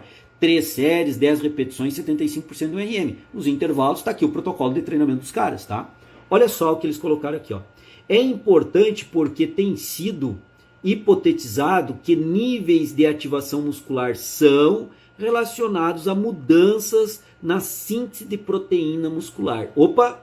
Se o nível de ativação pode estar relacionado à síntese de proteína muscular, e a síntese de proteína muscular é o que leva à hipertrofia, eu tenho uma relação aqui. E esse estudo mostra que o peitoral responde hipertroficamente muito melhor que o tríceps braquial durante o supino, certo? E estudos anteriores com eletromiografia mostraram que o supino tem uma atividade eletromiográfica maior para peitoral do que para tríceps braquial, e esse estudo cronicamente mostra hipertrofia superior para peitoral maior. Galera, vamos de novo aqui, ó. Tô me aproximando do final da live para fechar o raciocínio. Mais 4 ou 5 artigos que eu apresento, agudos de eletromiografia, que corresponde ao resultado crônico hipertrófico depois ao sinal eletromiográfico. Então, olha só. Eu acho que nesse ponto eu já posso fazer a defesa aí da minha tese para vocês, tá? Respeitando a opinião de todos os colegas, e ouço, até para ver onde é que está meu erro interpretativo nesse assunto, ouço com muito carinho e atenção os colegas, quando se fala que não existe nenhum tipo e qualquer relação entre eletromiografia e hipertrofia. Quando eu analiso do ponto de vista que a eletromiografia é uma sinalização eletromiográfica aguda do músculo, neuromuscular, e hipertrofia é uma adaptação crônica muscular, né, eu entendo esse ponto de vista. Mas pensem comigo aqui, se eu tenho uma boa estratégia, um bom treino de hipertrofia, certo? Tenho assim um treino otimizado de hipertrofia. O meu cliente se alimenta bem com proteína, descansa bem, dorme bem e tem uma taxa hormonal normal para a característica de sexo, nível de atividade e faixa etária dele, certo? Tem uma individualidade biológica aí que nós não controlamos, mas vamos afastar essa individualidade biológica, né, essa maior preferência pela hipertrofia ou não, que eu falei no começo da live curso de hoje. Mas agora pensa comigo o seguinte, se eu tenho treino otimizado de hipertrofia, se eu tenho alimentação otimizada com suporte, né, energético adequado, com suporte de carboidrato adequado, de proteína adequado, esse cara descansa bem, dorme bem. E aí eu tenho 2 diferenças para treinar esse cara. Tá? E as diferenças estão onde eu seleciono exercícios que envolvam mais fortemente a musculatura e eu faço um treino para o cara com esse exercício. Tá? Esse mesmo cara, eu faço um outro programa de treino para ele, selecionando exercícios que não envolvam muito bem a musculatura, que tem uma taxa de ativação eletromiográfica baixa, mostrando que não tem um envolvimento muscular muito poderoso nesse exercício. Ou seja, o que difere os 2 exercícios é única e simplesmente a seleção dos exercícios, que alguns ativam melhor a musculatura que eu estou lá trabalhando e ativando. Vamos pensar peito, né? Eu seleciono os melhores exercícios para peito. Ao passo que eu seleciono depois os exercícios que não são tão bons assim, a atividade eletromiográfica para peito, então não carrega tão bem o peito assim, né? Os 2 treinos aqui são otimizados a estimulação de treino em quilagem, repetição, ADM, cadência, intervalo de descanso, ordem dos exercícios. O que está mudando é a seleção dos exercícios, certo? Esse cara se alimenta bem, ingere muito bem proteína, descansa bem. Estou botando aqui um avatar perfeito, né? Isso não existe no dia a dia, mas vamos colocar o avatar perfeito. O que difere ele é um treino que selecionou bem os exercícios para ativar bem a musculatura e outro treino que não ativou bem. Galera, não parece lógico para vocês que aquele treino onde eu selecionei os melhores exercícios e casou com a melhor estimulação, melhor descanso, melhor ingesta de proteína, não tende a levar esse cara, melhor periodização, como o Davi está colocando aqui, faça a melhor periodização para os dois, igualzinho assim, otimizada essa periodização. Assim, ó, em tese, eu estou falando em tese, né? Um avatar, isso aqui, o perfeito não existe no dia a dia. Na prática não existe o perfeito, existem variações que nós temos que dar conta disso lá na nossa prescrição. Agora, não parece lógico para vocês que naquele cara que eu estou fazendo o treino otimizado, bom descanso, boa nutrição, bom treinamento otimizado, e eu selecionei os melhores exercícios, não tende cronicamente ao longo do tempo gerar maior hipertrofia? Única e simplesmente porque tudo está igual, só que nele eu estou ativando mais músculo. A cada estímulo idealizado que eu dou de hipertrofia, eu ativo muito mais o peitoral maior do que no outro treino, que eu também estou com um estímulo idealizado de hipertrofia, porém eu não estou ativando muito bem a musculatura. Por mais adequado que esteja o meu estímulo de treino, meu treino hipertrófico, eu estou ativando pouco a musculatura. Então, boa parte da musculatura responde e outra parte não vai responder. Por quê? Porque eu não estou ativando muito bem a musculatura. Ao passo que quando eu selecionei melhores exercícios que ativam melhor a musculatura e otimizei também o treino tão bem quanto o treino anterior, a ideia é que cronicamente ao longo do tempo responda melhor. E galera, os estudos que eu trouxe até agora, eles respaldam essa minha análise. Ou vocês acham que não? Se acham que não, coloquem aí, a gente vai debater. Mas no meu entendimento, os estudos que eu trouxe até agora respaldam completamente essa minha fala para vocês. E nós estamos aqui 11h10 da noite, uma segunda-feira, e a galera, 73 pessoas ligado com nós aqui. E nós estamos debatendo, eu estou desde o começo das 9h30 da noite, mostrando para vocês, das 21h30, mostrando vários artigos. Não é a minha opinião pessoal, galera. Não é a minha opinião pessoal. O material, a ciência está aí, eu estou apresentando os artigos. E vou apresentar mais ainda, vou apresentar mais aqui para vocês verem. Tem mais 10 slides aqui do curso, né, que eu tenho no Training Foco Play sobre isso, onde eu detalhei isso em pormenores. Aqui é uma live curso, né, não tem como eu detalhar muito como eu detalho no curso. Uma estar em conexão com a outra mesmo indiretamente, certo, doutor? Olha, o que eu digo entre hipertrofia e eletromiografia é uma relação indireta. Por que indireta? Porque hipertrofia é multifatorial. Ou a gente achar que só a eletromiografia vai salvar a lavoura, a eletromiografia, se deu maior sinalização eletromiográfica, vai hipertrofiar mais o músculo. Não. Não. Deu melhor sinalização eletromiográfica, eu tenho mais músculo ativado. Ok. Eu tenho mais músculo ativado. Agora, o que eu vou fazer com aquela quantidade maior de músculo ativado? Se eu vou treinar bem aquele músculo ou treinar mal, se esse cara vai se alimentar bem com proteína e carboidrato ou vai se alimentar mal, se ele vai ter superávit energético ou déficit energético, se esse cara vai descansar bem ou vai descansar mal, se esse cara vai dormir bem ou vai dormir mal, são outros fatores que vão pesar fortemente na hipertrofia desse cara. Então de nada também vai adiantar eu selecionar exercícios que ativem mais a musculatura se eu fizer um péssimo treino hipertrófico ou um treino hipertrófico meia boca. O que nós estamos discutindo aqui é uma relação indireta de que, olha bem, mantidas otimizadas as variáveis hipertróficas de descanso, sono, alimentação, treino e própria individualidade biológica, se eu mantiver constante e otimizada essas variáveis, a boa seleção dos exercícios que traga maior atividade eletromiográfica desse exercício e nos mostre que esses exercícios estão ativando mais músculo, colocando mais músculo sobre estimulação, cronicamente ao longo do tempo, indiretamente por isso, vai gerar maior grau de hipertrofia. E os estudos que eu estou mostrando estão confirmando isso. Querem mais um? Vamos lá. Vamos para mais um estudo. Perguntas, coloquem aí que eu vou respondendo, tá? Deixa eu virar aqui para a gente ir se aproximando do final da live, senão eu vou até amanhã fazendo essa live com vocês. Olha só. Reto femoral é mais ativo, eletromiografia, em cadeia cinética aberta do que em fechada, do que a cadeia cinemática fechada. Tem estudo mostrando isso. Eletromiografia, tá? O reto femoral, representante do quadríceps. Vamos lá. Olha esse estudinho aqui, ó, bem legal. Estudo, ó, 1994, hein, das antigas, tá? Comparação eletromiográfica no agachamento, nos exercícios de agachamento e extensor de joelho. Então ele comparou o quadríceps, os vastos do quadríceps, entre o agachamento e o extensor de joelho. Olha lá. Uma repetição máxima, tá? 10 repetições máximas. Aqui eu tenho o agachamento na coluna em branco e na coluna com as linhas, extensor de joelho.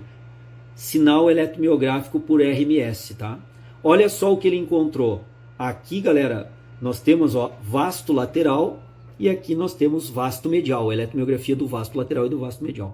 Percebam que o agachamento, coluna branca, sempre apresentou uma atividade eletromiográfica, independentemente se foi análise em 10 repetições ou foi em uma repetição, sempre, né, nos dias diferentes que foram testados, sempre o agachamento apresentou melhor ativação dos vastos. E o reto femoral não tem uma ativação muito boa. Isso vale para vasto medial, e isto vale para vasto lateral. Então, isso mostra que o agachamento ele aciona melhor os vastos e o extensor de joelho não aciona tão bem os vastos. Por quê? Porque o extensor de joelho é cadeia cinética aberta e ele ativa a eletromiografia melhor o reto femoral. Bom, vamos lá para outro trabalho aí do Rafael Escamilla. Muito conhecido, você já deve ter ouvido falar muito do material do Rafael Escamilla, tá? Muito.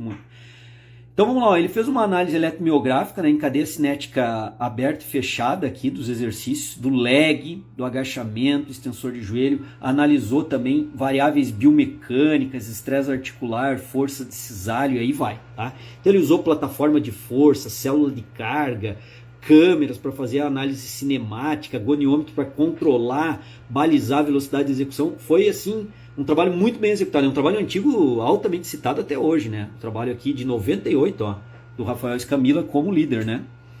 Bom, olha aqui, eu vou comentar só o print aqui do Rafael Escamilla. É fala dele, não é minha, tá? A partir dos resultados que ele obteve, para a gente não delongar mais aqui. Isto sugere, os resultados dele sugerem, né, que cadeia cinética aberta pode ser mais eficiente para desenvolver o reto femoral, enquanto que cadeia cinética fechada pode ser mais eficiente para o desenvolvimento dos vastos, dos músculos vastos, vasto lateral e vasto medial. Então, o que ele afirma aqui é um print do trabalho do Rafael Escamilla, não sou eu que estou falando, não é minha opinião, tá?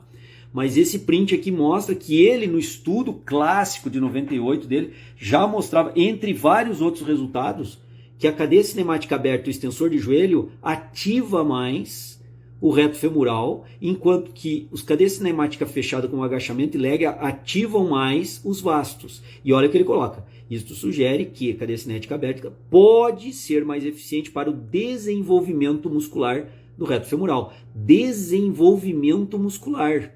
Então, ele, baseado na atividade eletromiográfica, ele já coloca uma suposição do desenvolvimento muscular. Podemos entender aqui, de certa forma, a hipertrofia incluída nesse desenvolvimento muscular. Enquanto que cadeia cinética fechada pode ser mais eficiente para o desenvolvimento dos vastos, certo? Olha só, em média, o exercício de extensor de joelho gerou aproximadamente 45% a mais de atividade eletromiográfica do reto femoral do que cadeia cinemática fechada. Isso é resultado do Rafael Escamilla, não é minha opinião, tá?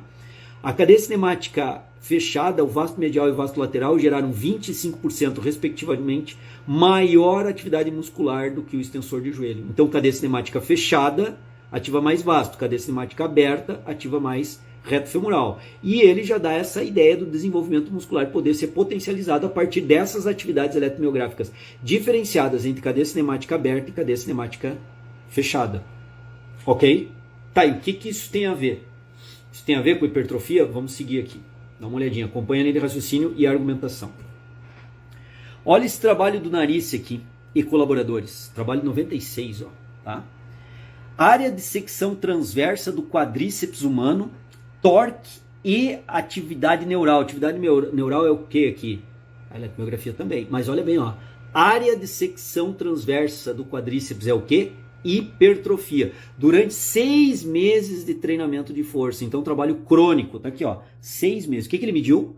Área de secção transversa pela imagem da ressonância magnética. Fez biópsia. Fez eletromiografia e mediu força isométrica.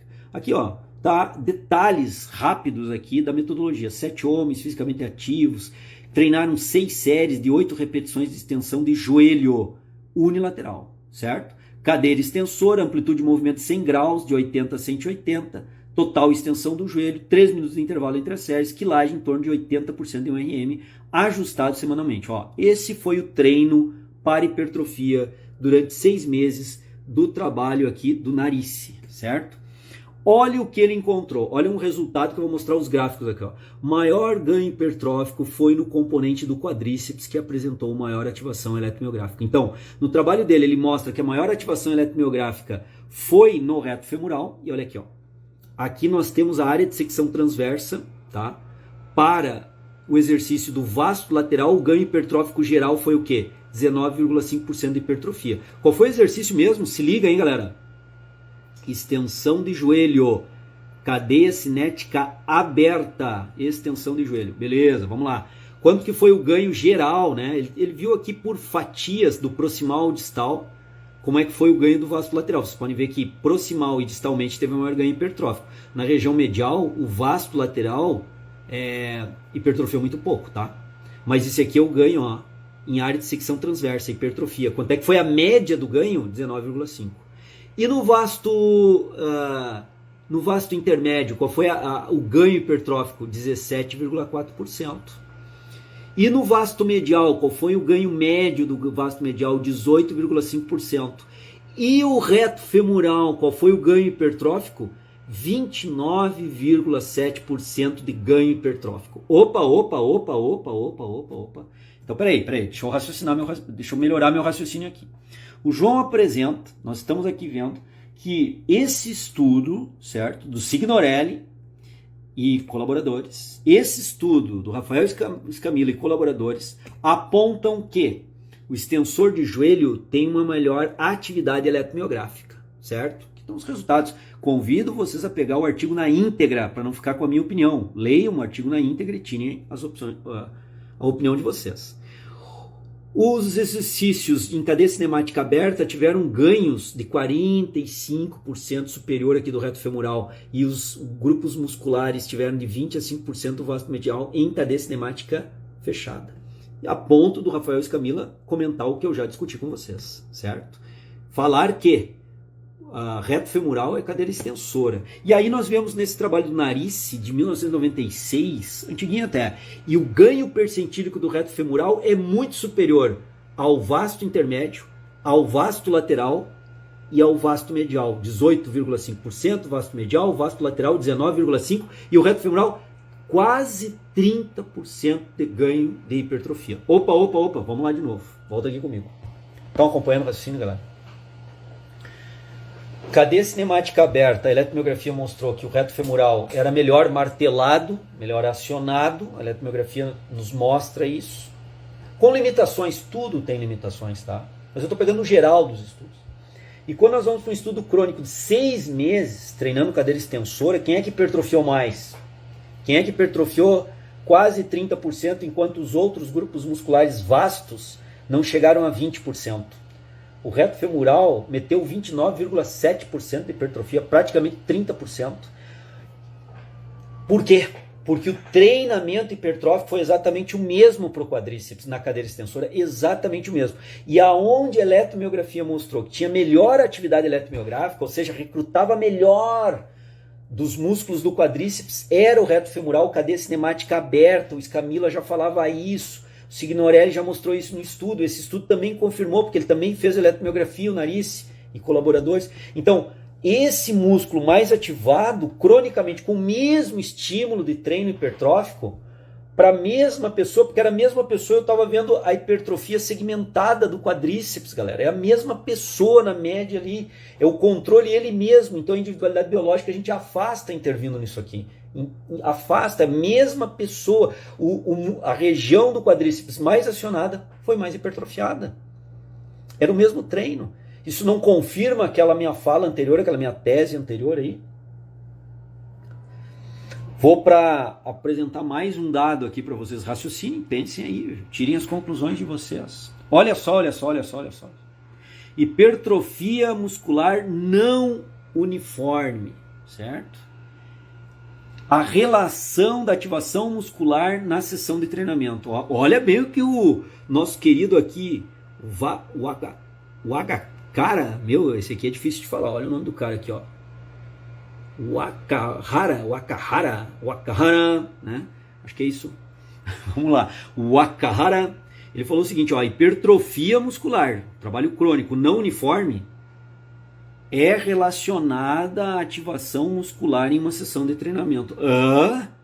Ele está no próprio título já trazendo a ideia do João Moura, a loucura do João Moura aqui. Vamos lá, 24 homens jovens, saudáveis, sedentários ou ativos recreacionalmente. Leiam um artigo na íntegra. A imagem de ressonância magnética, putz, isso aqui ficou ruim para vocês verem, deixa eu ver se eu afasto. Imagem de ressonância magnética antes, imediatamente ao treino, para ver a ativação muscular, para ver a atividade do músculo, né? Então, olha só, ele mediu no começo lá, força de um RM isométrico, área de secção transversa e espessura muscular, para ver a hipertrofia de duas formas, tá? E ele mediu também o quanto que o músculo estava ativado. E 12 semanas depois, treinando hipertrofia, ele voltou a fazer as mesmas medidas, inclusive as medidas de área de secção transversa e espessura muscular. Então ele viu o que mais ativava aqui, aplicou um treinamento e viu qual é a resposta. Só que ele está vendo aqui uma hipertrofia muscular não uniforme, que é a heterogênea, né? Olha só, olha só, olha só. Percentual da atividade eletromiográfica de área. Então, o que nós temos aqui, ó, galera? Distal e proximal, tá? Do tríceps braquial, aqui foi o músculo avaliado. Então, o que ele está vendo aqui? A ativação da musculatura. Ele viu que proximal não ativava tanto, numa região já se afastando do proximal do ombro e indo em direção ao cotovelo. Teve uma atividade maior do tríceps braquial na região medial do tríceps braquial e depois na parte distal, próximo ao cotovelo, a atividade do músculo foi menor durante o supino. É isso que ele viu. Então, por regiões diferentes do tríceps, a atividade eletromiográfica desde o proximal ao ombro, a distal ao ombro, ou seja, perto do cotovelo, se viu que na região medial o tríceps teve uma melhor atividade, né, durante o exercício supino, nesse trabalho crônico que ele produziu no treinamento. Ok até aí? Agora olha aqui, ó. Mudança na área de secção transversa, mudança relativa percentílica na área de secção transversa, a hipertrofia. Aonde hipertrofiou mais ao longo do tríceps braquial, né? Como ele usou imagem de ressonância magnética, ele foi fatiando o tríceps próximo ao ombro e fatiando o tríceps lá próximo ao cotovelo, que é o distal ao ombro. Aliás, aqui é o proximal, aqui é o distal, né? Inverti aqui para vocês. Aqui é a mesma coisa, o proximal e o distal. Aqui é próximo ao cotovelo, aqui é próximo ao ombro, certo? Mas a região medial foi a mais ativada. Olhem onde é que hipertrofiou mais. Olhem agora se os desenhos da ativação muscular não é semelhante ao desenho do ganho hipertrófico obtido, tá? Olha só. Embora nossos achados sugerem fortemente que a hipertrofia muscular não uniforme induzida pelo treinamento, pela intervenção do treinamento, é, ao menos em parte, devido às diferenças regionais na, olha bem, atividade muscular durante as sessões de treinamento. Vou repetir, não é o João Moura falando, é o Narice, ok? E os colaboradores. Embora nossos achados, assim, nossos achados sugerem fortemente que a hipertrofia muscular não uniforme, a heterogênea, induzida pelo treinamento, pela intervenção do treinamento, é, ao menos em parte, devido a diferenças regionais na atividade muscular durante a sessão de treinamento. Galera, eles estão falando a mesma coisa que eu estou falando. A mesma coisa.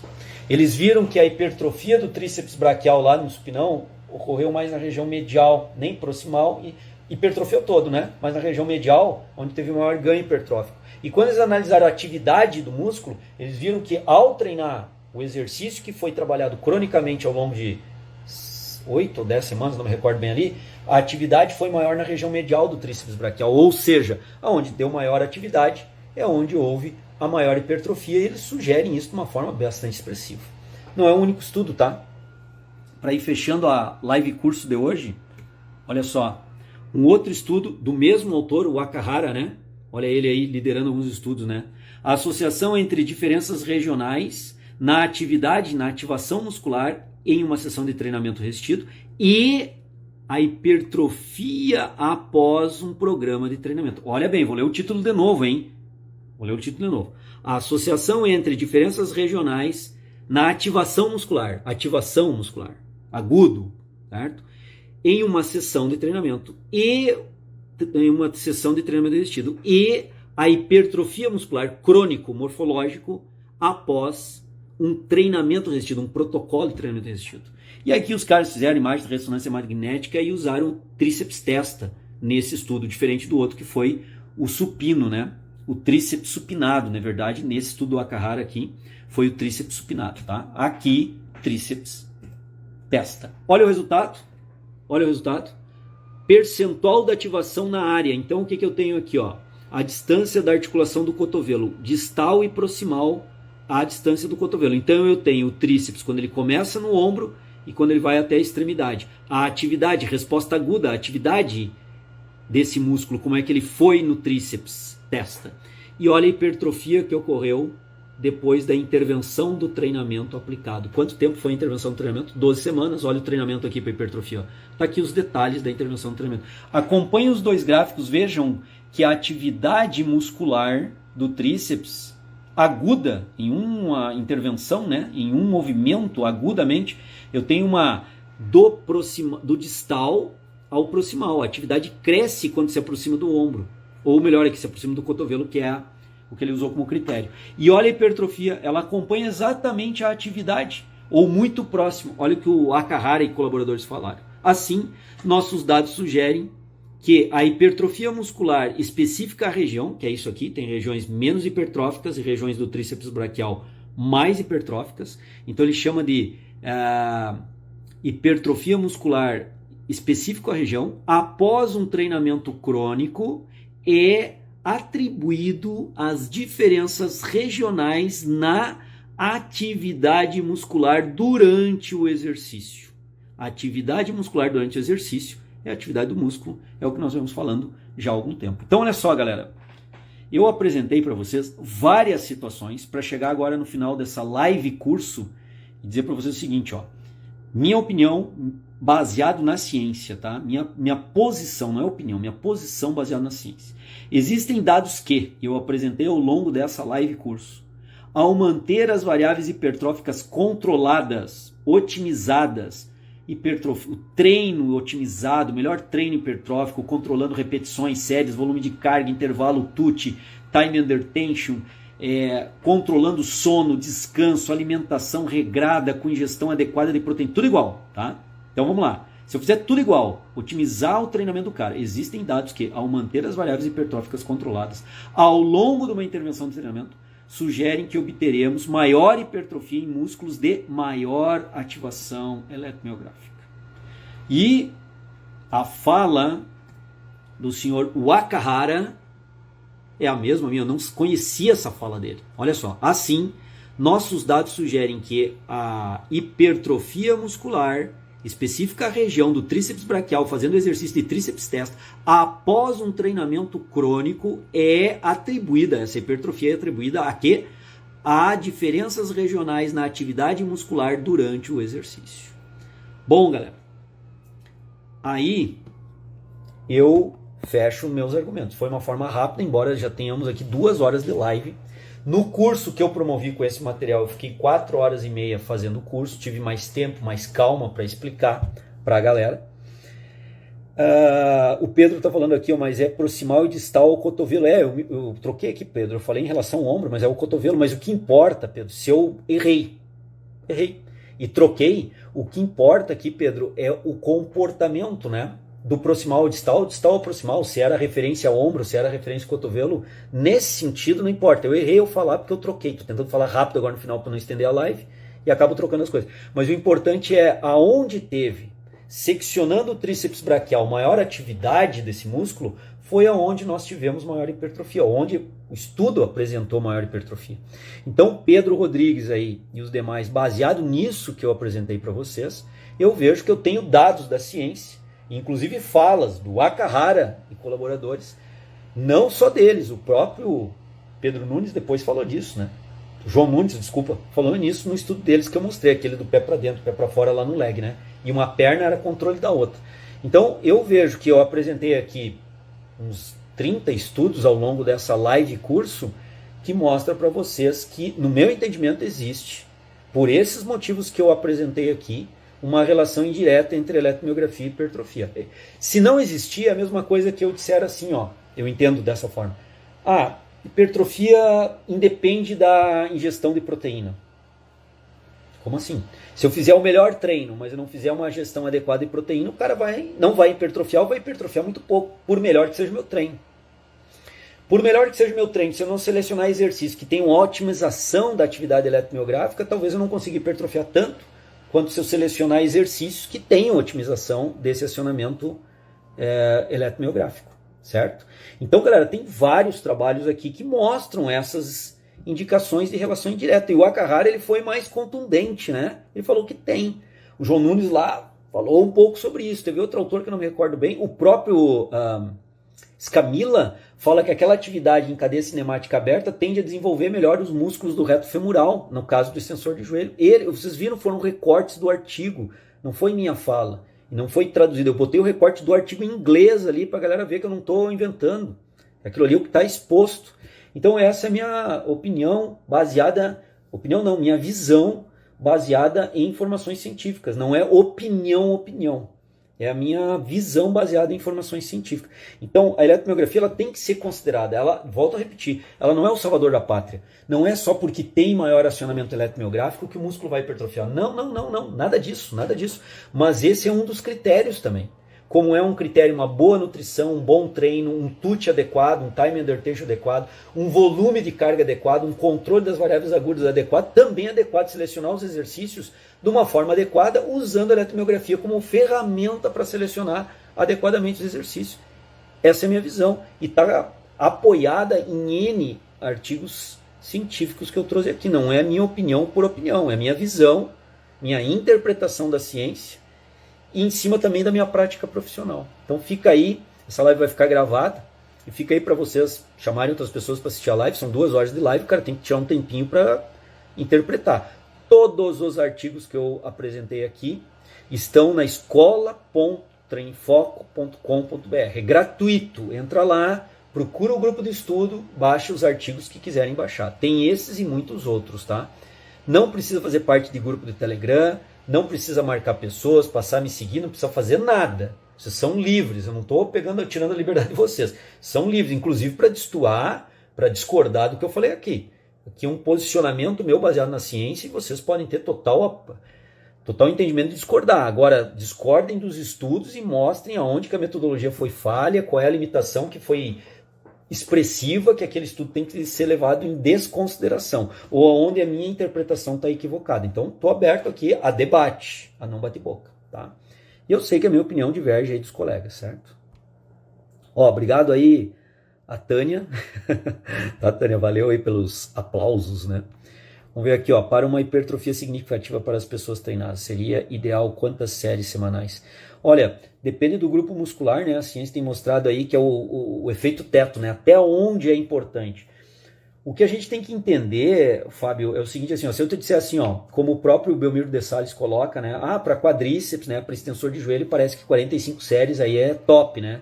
Já tem estudos dando indicadores nesse sentido. Eu te pergunto o seguinte, conseguiria pegar um cara com 3 meses de treinamento na academia e já colocar 45 séries semanais de quadríceps para ele, considerando aí extensor de joelho, somando com agachamento, que nós vimos que o agachamento seleciona bem os vastos, né? Não dá. Então, isso que tu estás me perguntando tem que ser escalonado pelo nível de treinamento do cara e pelas condições de treinamento dele e pela região muscular que está sendo treinada, né? Condição de descanso, a própria individualidade biológica, daí tem muitos fatores envolvendo aí. O que eu posso te dizer, Fábio, é o seguinte assim, para cada indivíduo procure trabalhar sempre produzindo maior volume de carga com ele. Quanto mais volume de carga tu produzir na linha do tempo, né, ao longo do tempo, de forma adequada, controlada e otimizada, a ciência mostra que o ganho hipertrófico tende a ser maior, tá? Então, nesse sentido, é o que eu te coloco aí, tá? O Jefferson tá falando que vai colocar no canal do YouTube. Não sei como é que tu grava daqui pro YouTube, mas aí é contigo, né, Jefferson? Volume de treino essencial hoje, o Vini tá colocando. É isso aí, tá? Então, assim, eu acho que, olha bem, Fábio, a tua pergunta é interessante, mas eu vou trabalhar um pouquinho diferente ela. O mais importante que a gente tá sabendo o que é o volume ideal, ou qual o melhor volume, ou qual o maior volume, né, semanal de treino, de séries, seria nós trabalharmos para cada indivíduo, encontrar para ele o que é ideal naquele momento e progredir na linha do tempo. Para aquele momento, o que o João Moura consegue produzir na linha do tempo treinando, que eu treino semanalmente aí, né? O que eu consigo produzir de volume de treino e o que eu posso aumentar? O que eu posso trabalhar no cotidiano dele, no descanso, na recuperação e tudo mais que ele possa melhorar na linha do tempo. Essa eu acho que é a posição mais adequada para nós termos como profissional de educação física. E não nos perguntar qual o volume maior, porque isso muda muito de pessoa para pessoa. Muito, muito. O professor Walter Kraus, no curso que ele ministrou aí também no primeiro meeting de treinamento de força, né? Que foi há 2 semanas atrás, ele falou, 3 semanas atrás, ele falou exatamente isso. Ele fez uma análise semelhante à minha de outros fatores, né, da hipertrofia, e mostrou que é muito individualizado, muito, muito. Então, para cada cliente eu tenho que buscar. Então eu tenho que entender aqueles fatores genéticos que vão fazer crescer volume de carga com o cliente. Esse é o ponto-chave, nevrálgico aí do processo, tá? Eu colocaria dessa forma. Periodização linear é uma forma de periodizar, né? Eu vou crescendo a intensidade na linha do tempo ao longo dos microciclos. Eu posso usar a periodização linear reversa, que eu vou diminuindo a intensidade e aumentando o volume de repetições. Pode. Qual o teu cliente, Moraes, responde melhor? Qual que ele tem uma melhor resposta? É quando tu trabalha a periodização linear clássica ou a reversa? Ou a ondulatória? Ou a ondulatória diária? Ou a ondulatória semanal? Tu tem várias formas de periodizar. Qual a melhor? Testa. Tentativa erro, qual que o cliente responde melhor, qual que ele curte melhor treinar e treina com maior devoção e intensidade ao treinamento, né? Que ele chega com maior tesão. Então, a seleção do exercício nesse sentido é importante e a periodização que o cara mais gosta de fazer. As periodizações, quando são equalizadas o volume de carga, normalmente elas não dão diferença expressiva, né? Se eu equalizar e o volume de carga for igual, se eu usar linear ou linear reverso ou ondulatória, tem trabalhos do Jonato mostrando isso, né? Então o mais importante é eu entender qual que o cliente vai treinar melhor, com maior afinco, e aplicar aquela periodização para ele. E de períodos em períodos mudar um pouco a periodização, selecionar outros exercícios. Às vezes até que não tem um recrutamento tão bom da musculatura, mas vai fazer uma quebra de platô, quebra, né, de estímulo de treinamento, isso é importante. Então, hashtag fica aí a sugestão. Tá? Quando aplicar o trabalho submáximo, falha parcial, falha total? Olha, os estudos aí vem mostrando, né, Beto? Baleto, né? Vem mostrando que a falha mesmo não é tão necessária, né? Qual é a ideia da falha, né? Porque tem estudos que mostram que o indivíduo chegando próximo da falha ou na falha, o grau hipertrófico no final, se o volume de carga for equalizado, vai dar o mesmo. Então, o que é próximo da falha? É eu parar 2 a 3 repetições antecedendo a falha. É quando eu começo a perder velocidade de execução concêntrica, que eu percebo que começa a ter componente isométrico grande durante a execução do exercício, significa que eu vou fazer mais 1, 2 ou 3 repetições e vou falhar. Então, quando começa a entrar esse componente isométrico, ou seja, começa a diminuir a velocidade de execução concêntrica, estou me aproximando da falha concêntrica. E os estudos mostram que quando o cara chega próximo a isso, ele vai ter um bom ganho hipertrófico tão grande quanto falha. A ideia da falha é que eu consigo expandir ao máximo as repetições daquela série, né? Eu consigo levar o maior TUT, o maior time under tension, o maior volume de carga. Porque o volume de carga é a quilagem vezes as repetições que eu executo. Então, se eu fizer mais repetições com aquela mesma quilagem, eu tenho um volume de carga maior. E a falha é uma garantia que nós temos de que o indivíduo foi no limite dele para fazer aquilo ali. Né? No limite de volume que ele consegue fazer. Só que cuidado, se eu trabalhar o tempo todo com limite de volume, talvez eu gere uma fadiga residual que interfira no resultado lá no final, que ele não consiga gerar um volume interessante no final da sessão de treino, porque o começo da sessão de treino eu trabalhei tão intenso, com falha o tempo todo, que essa fadiga residual impediu o cara de ter um bom volume no final do treino. Pode acontecer.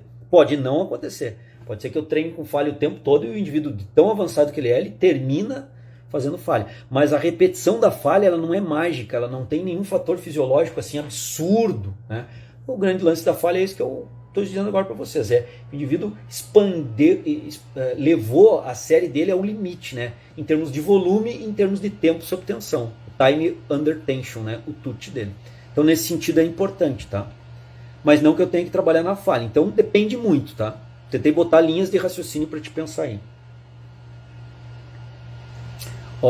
Para periodizações de 3 exercícios para um grupo muscular é ótimo? Pode ser, pode não ser. Se pegar um indivíduo iniciante e fizer 3 exercícios, 4 séries por exercício, 3 vezes 4, 12. Tu tem 12 séries de volume para o mesmo grupo muscular. Se tratando de um iniciante, muito alto. Esse cara vai levar muito tempo para recuperar e talvez o grau de estresse tensional e metabólico que tu gere com esse cara, que vai estar acontecendo ali, né?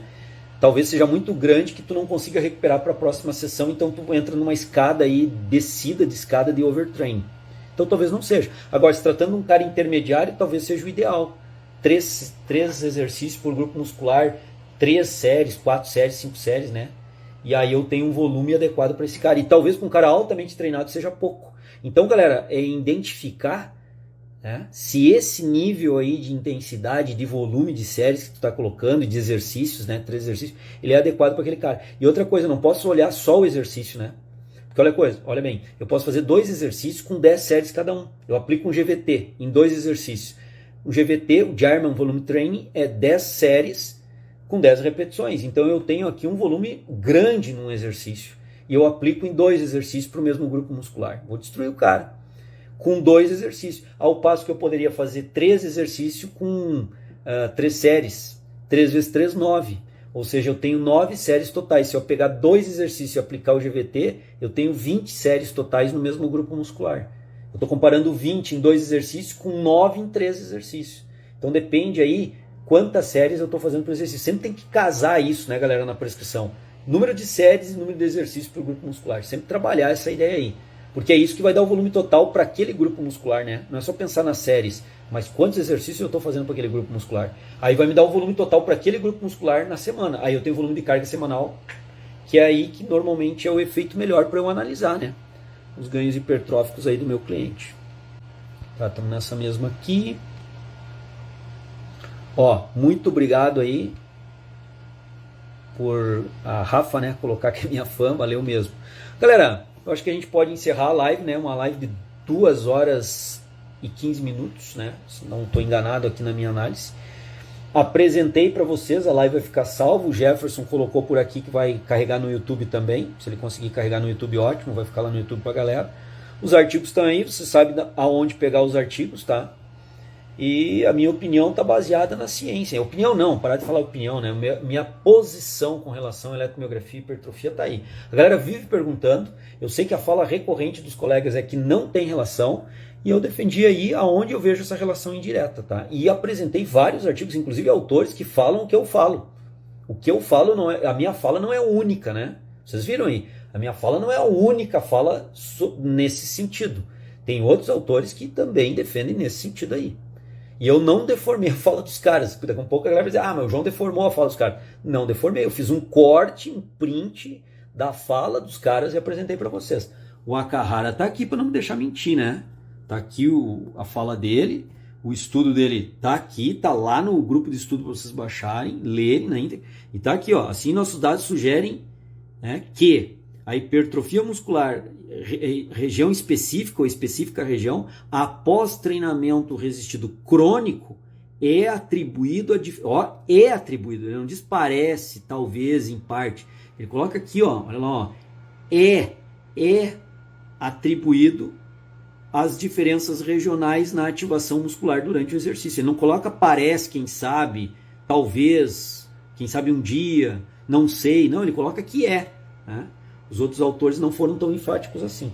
Então, a fala não é só minha, não estou tão maluco assim, não sou o único doido isolado com relação a isso. Então, por isso que eu digo o seguinte, estudar, ver, analisar eletromiograficamente o que pode acionar melhor o músculo ou não, tá valendo, galera?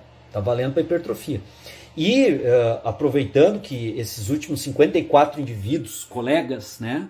Indivíduos colegas que estão aqui comigo, estão interessadíssimos na hipertrofia, convido aí, ó, dia 17 de abril, congresso online Treino em Foco sobre hipertrofia muscular. Jonato, o Rafa, eu, o Charles e o Fábio, o Fabão.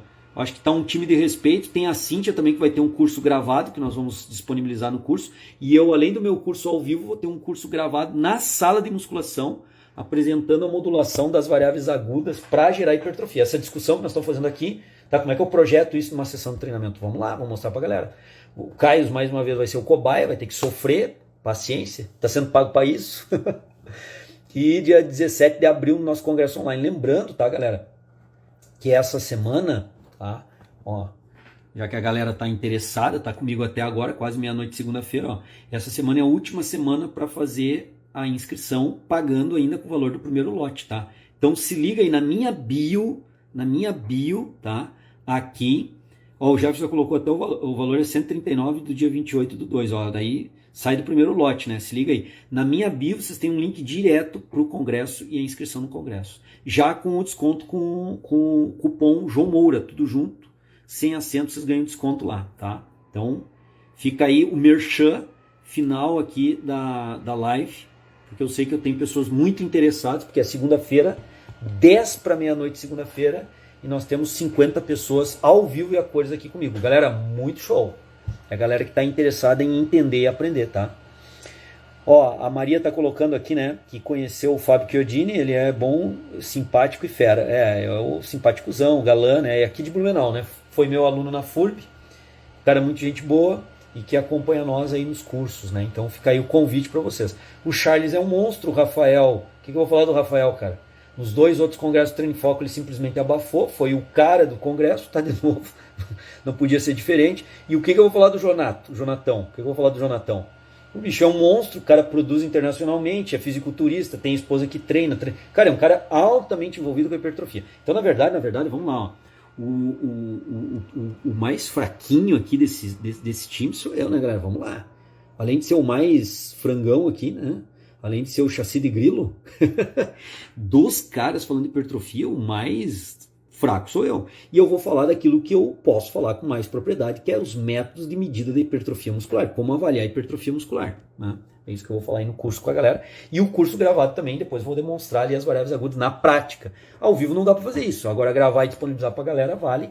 E vocês vão ter, Jefferson, me ajuda aí, eles vão ter 1 mês ou 2 meses de acesso ao curso gravado. Então o congresso vai acontecer ao vivo e a cores. E também vai ficar gravado para a galera que quiser, não puder, né? Tá no sábado conosco, vai ficar depois. Ó, a Maria tá falando que foi um curso dele em Vitória, né? Em Espírito Santo, show de bola. Espero um dia aí ministrar um curso aí em Vitória também, em Espírito Santo. No ano da pandemia, ano passado, nós iríamos, tá? Mas aí veio a pandemia, melou, não saiu, tá? Olha só, o Elcio colocando aqui o método FST7 é bom para intensificar, é mais um método que intensifica. Pensa aí na atividade muscular e no volume de carga que o FT7 pode fazer, tem aquele alongamento nos intervalos ali, que gera mais hipóxia muscular, então o estresse metabólico aumenta também por aquele alongamento, né, ao longo das 7 séries do FST7 aí. Então é uma possibilidade boa. Elson, agora pensa bem em quem que tu vai aplicar, tá? Esse aqui eu já coloquei, muito obrigado pelos aplausos. A Victoria, o Victor, né? Hoje eu ouvi falar sobre o estudo que mostra diferentes resultados hipertróficos no músculo gastrocnêmio. Confere com as diferentes posições do pé. Já viu? Tem que ver, né? Pode ser. Naquele primeiro estudo do Hammer, ele coloca o seguinte, tá? Aquele primeiro estudo que eu mostrei para vocês. Ele coloca as limitações do estudo. Vitor, tu já foi meu aluno, tu sabe disso. Eu pego muito no pé nisso, né? Quando vocês leem um estudo, Vitor, tem que ler na íntegra e ver bem a metodologia. Os próprios autores, Victor, eles colocam, se tu pegar aquele estudo Hammer, aquele primeiro que eu apresentei aqui na live curso hoje, tu vais ver que ele coloca as limitações, tá? E algumas limitações, o taquinho aquele que botava o antepé para fazer a flexão plantar e a dorsiflexão, era 3,14 centímetros. Então é baixo, né? Dava pouca amplitude de movimento. Olha o primeiro fator.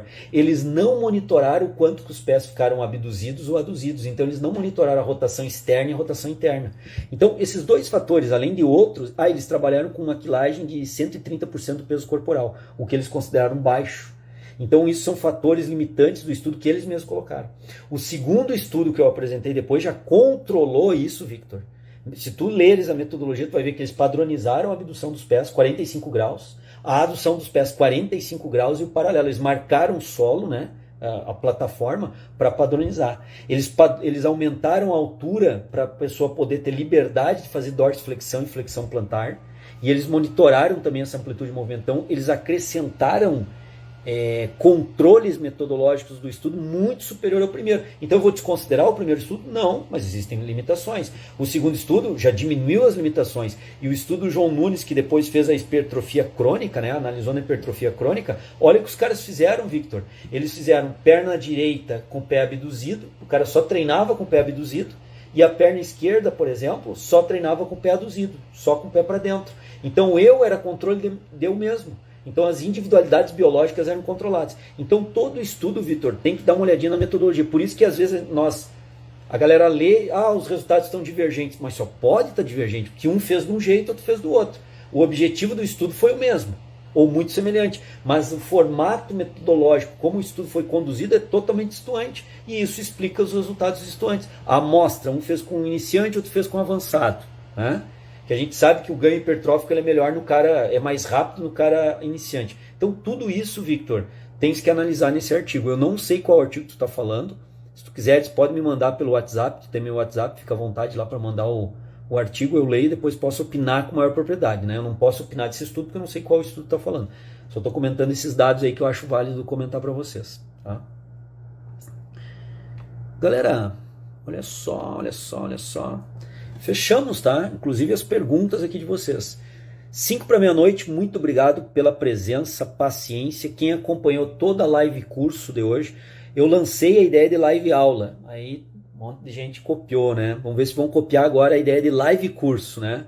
Acredito que logo, logo vai estar surgindo aí a galera falando de live curso, live curso, live curso. Porque quem lançou a ideia de live aula, né? A galera falava live. Eu lancei a ideia, não, é uma live aula, não faço live, faço live aula, né?